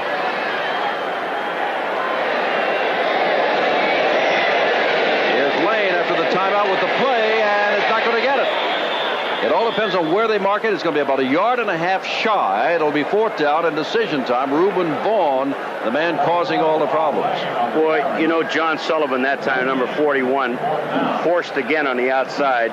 Buddy Idlette came out to block him. He really knocked him off his feet. Sullivan's got back up and got to Lane. He really hustled on that play. Bob Parsons in, apparently to kick the ball away. Here's where you let it go all the way down and take a 5-yard penalty. It won't make any difference. He can stand there for 15 more seconds if he wanted. Nope, he didn't let it go all the way down. And here's one that you just want to lay off of, too, and it's getting a Oakland bounce, and bounces from about the 12 all the way back to the 19-yard line, and a flag goes down. Some Oakland men were back there with the receiving man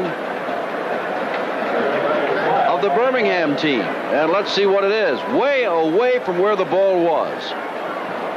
Well, David Evans, number 26, is one of the men that's involved in it, but I think it was the people back there that were receiving the ball. Watch this. Unnecessary roughness. Number 25 on the receiving team after the play. The 1st down this way. How about that? That's Sutton. The receiving man did something to one of the players that came down. Well, there's the Denver looking good, and Evans, the quarterback, looked terrific last Monday night, and they'll get Tampa Bay in that always good offense. Jim, I think Thomas. Yeah, it was Thomas that time, number 25 on the receiving team.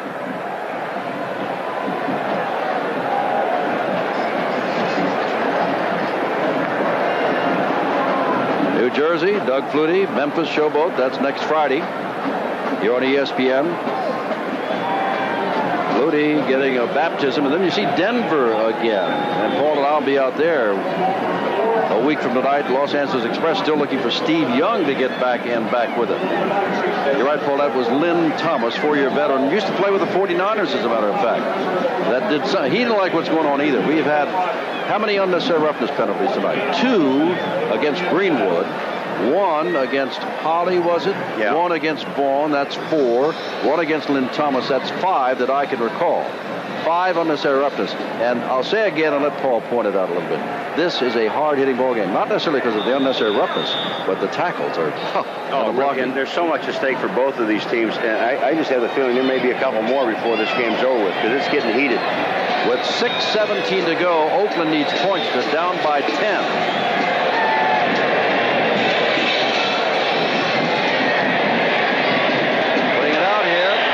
Batted up. Now last week, that's Doug Smith, I believe, had batted it up. Last week they batted the ball up in the air like that, and Jackie Klein intercepted for Birmingham, and that led to one of the Stallions' touchdowns.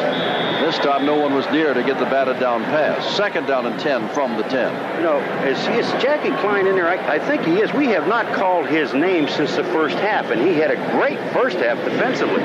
Well, there's another one of those bad mistakes by Lynn Thomas, though, Paul. The ball bounced back to the 19 or 20-yard line. He commits a foul. They're back on the 10. Exactly.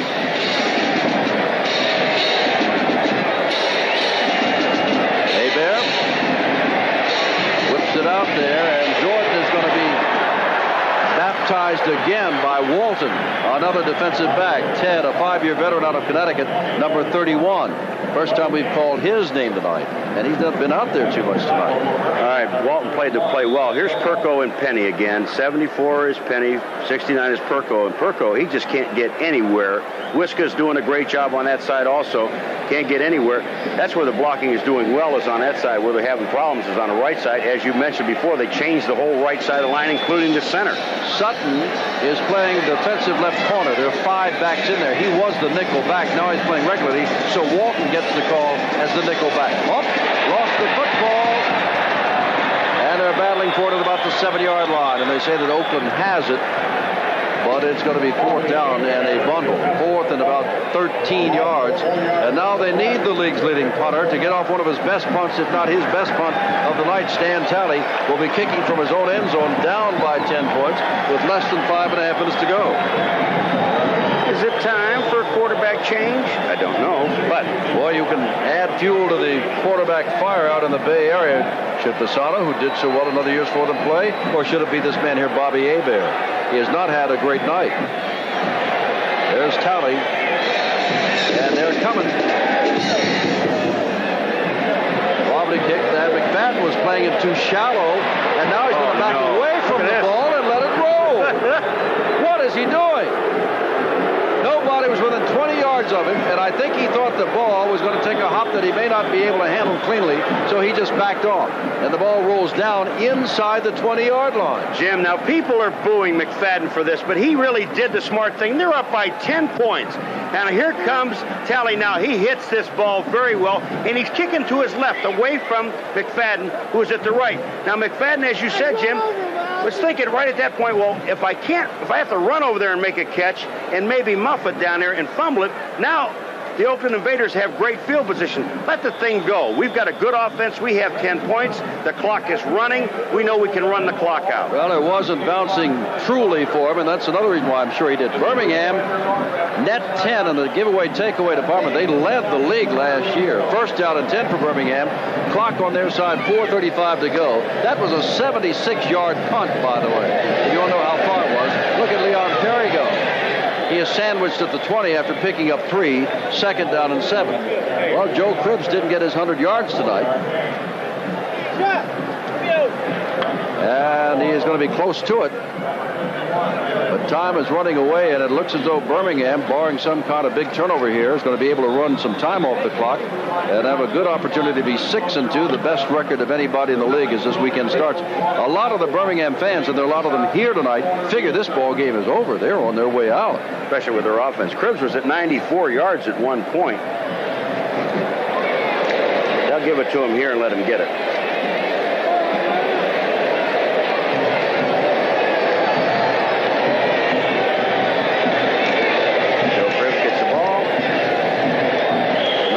Yards before that play. So one little burst here, and Joe should be able to do something. Now, the Birmingham Stallions, we told you, they get Tampa Bay. They can sit back and watch Tampa Bay play Denver Monday night here on ESPN. Then they play Tampa Bay, and look where the game is, right here, before they go on the road to Jacksonville and Memphis. And then Paul and I'll check back in town for the weekend of May 11th to watch Portland come down here. The 24-yard line, 3rd down and 3 minutes left.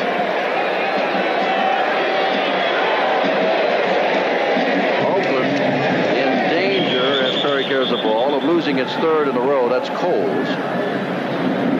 They started out with a win over New Jersey. Birmingham did, then lost to Denver, and Denver gets Tampa Bay. Lost big to Denver, then beat Orlando and Memphis and Baltimore and Jacksonville on a 4-game winning streak before San Antonio upended them with 5 turnovers last week.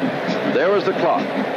And Oakland will get the ball back, so don't count this in the win column for Birmingham yet. One quick play, there's Bob Parsons. He's got to get away a good kick tonight. The deep man right there is Sean Faulkner.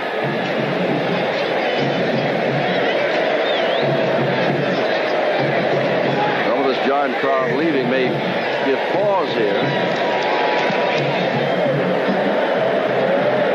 Now Parsons did a good job there of letting a lot of time run off the clock. Faulkner picks it up. and trying to make something happen, but nothing's going to happen. But they will get the ball at about the 35-yard line. And they'll have a chance for a play or two, depending on what kind of play it is, incompleted pass. But if they do something well, they'll have a chance for one, maybe two plays before the 2-minute warning. Well, they need not call timeout here, but they need something big and in a hurry. And Hebert is the quarterback. Parents came over to watch him tonight, and I'm sure they're proud of Bobby, but I'm sure Hebert is not thrilled with his performance this evening. The only touchdown was a running touchdown by John Williams, but it was set up by an Hebert to Anthony Carter pass at the 3. I don't care how good a quarterback you are, Jim. If you don't have the time, there's a 2-minute. They didn't get the playoff. They had 11 seconds to get the playoff after they got the ball and didn't do it. But I'm saying, if you don't have the time to throw the ball, I don't care how good you are, you can't get it there. Not have the time. Not have the time. 2 minutes to go in the ball game. We're Legion Field, Birmingham, Alabama. The club. They're trying to refinance the club. They think they're going to do that. They think they're going to work out something along with the city to be able to use the stadium that they paid a lot for. And Cliff Stout hopes that he'll be able. Remember, he was 5 of 9. He went up 5 of 15 with that elbow. He's out. Maybe another week's rest will help him. But Oakland wants to avoid its second loss in a row at the start of the year. Hebert gets the ball, and that's Bentley out of the backfield, and he got all of 2 yards. Yeah, the 37-yard line. That's all that play does is keeps the clock going. And that's taken 15 off so far as they go to the hurry-up offense. Stallions will be 6-0, momentary leaders in the Eastern Conference. Tampa Bay by winning would tie them. Out here is Anthony Carter. Oh, what a move. What a move by that man. He's down, but you can see the quick moves of Anthony Carter. And Oakland, should they lose, would be 4-3-1, and that's even more devastating. They drop a game and a half out of the lead in the West. Anthony Carter just drifted down to about the 50-yard line, but how dangerous he is when he gets the football. Here he breaks back. Herb Spencer misses him, but he picked up maybe 1 or 2 yards on that play. Now they're going again. Hurry up.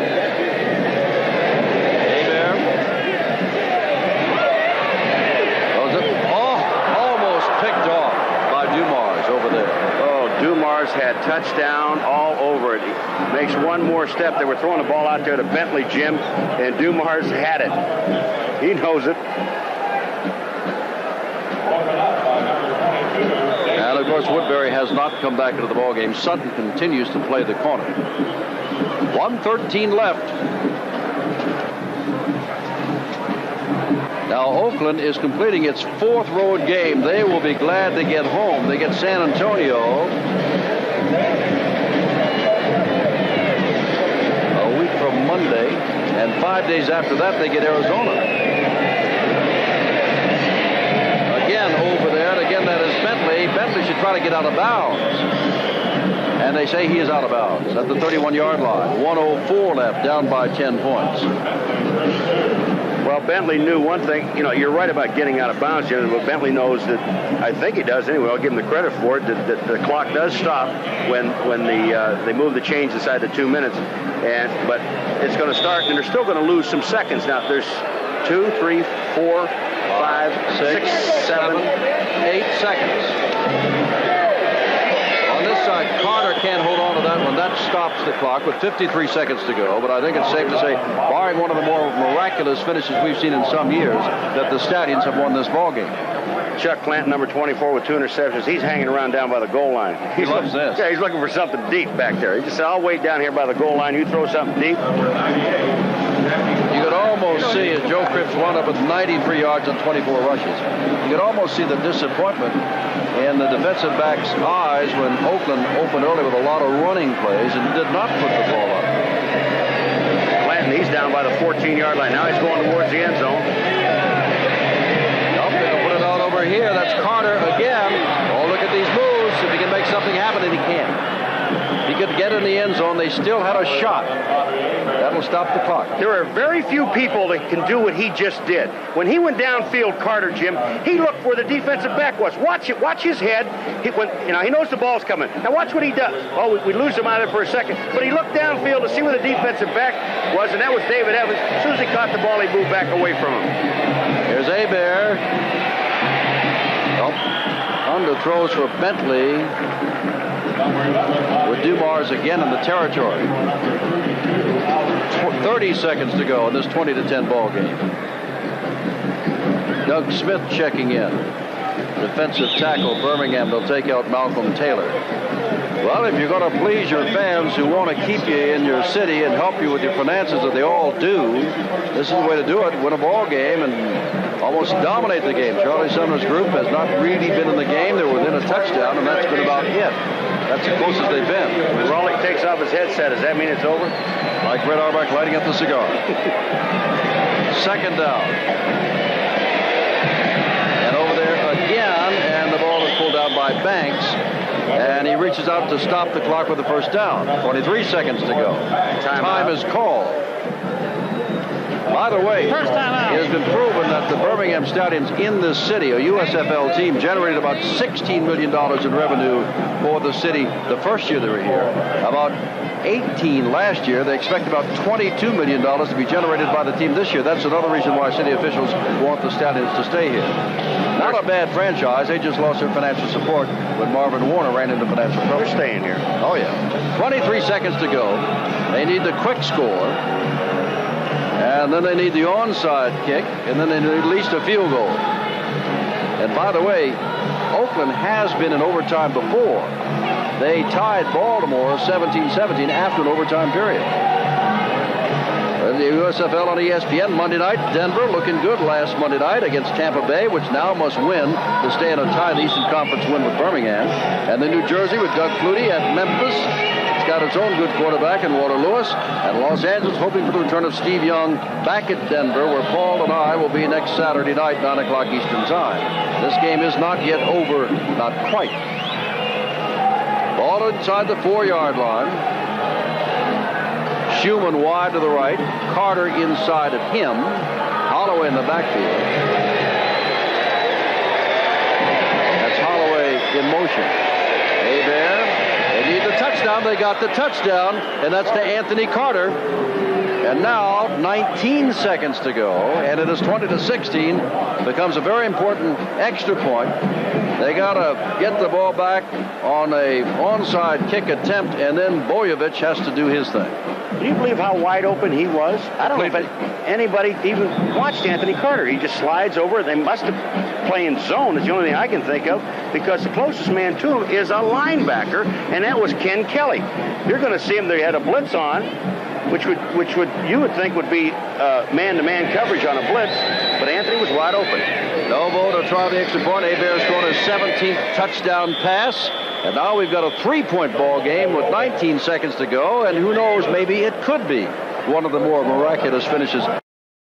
Before a big crowd, 20-17. For the moment, they lead the Eastern Conference of the USFL. 4 games coming up. Monday night, Denver gets Tampa Bay trying to tie Birmingham in the East. Then New Jersey and Memphis next Friday night at 8 o'clock. Doug Flutie on display once again. Paul and I'll rejoin you in Denver next Saturday night when the Express come to town to face the Denver Gold. Well, Joe Cribbs, better than 90 yards tonight. He scored the first touchdown from 9 yards out to make it 9-0 as the Stallions looked excellent in the first quarter. And then Cliff Stout, who is a pretty good running quarterback himself before he left with that injured right elbow, carried in for 9 more yards. And at the end of the quarter, it was 14-0. The margin of victory was provided by their little field goal kicker, who missed once last week, was partially blocked last week when they lost to San Antonio.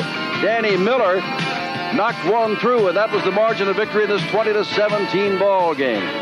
Great ball game, big crowd, and kind of a save the Stallions for Birmingham night.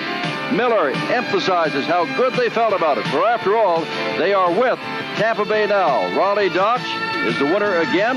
He can watch Denver play Tampa Bay on Monday night as he goes over to talk to good friend Charlie Sumner, who is glad to get off this long road show of his. 4 games on the road. He has lost the last 2. I'm Jim Simpson, along with Paul McGuire. We will see you, Paul and I, 1 week from tonight from Denver. Good night from Lincoln Field, Birmingham, Alabama.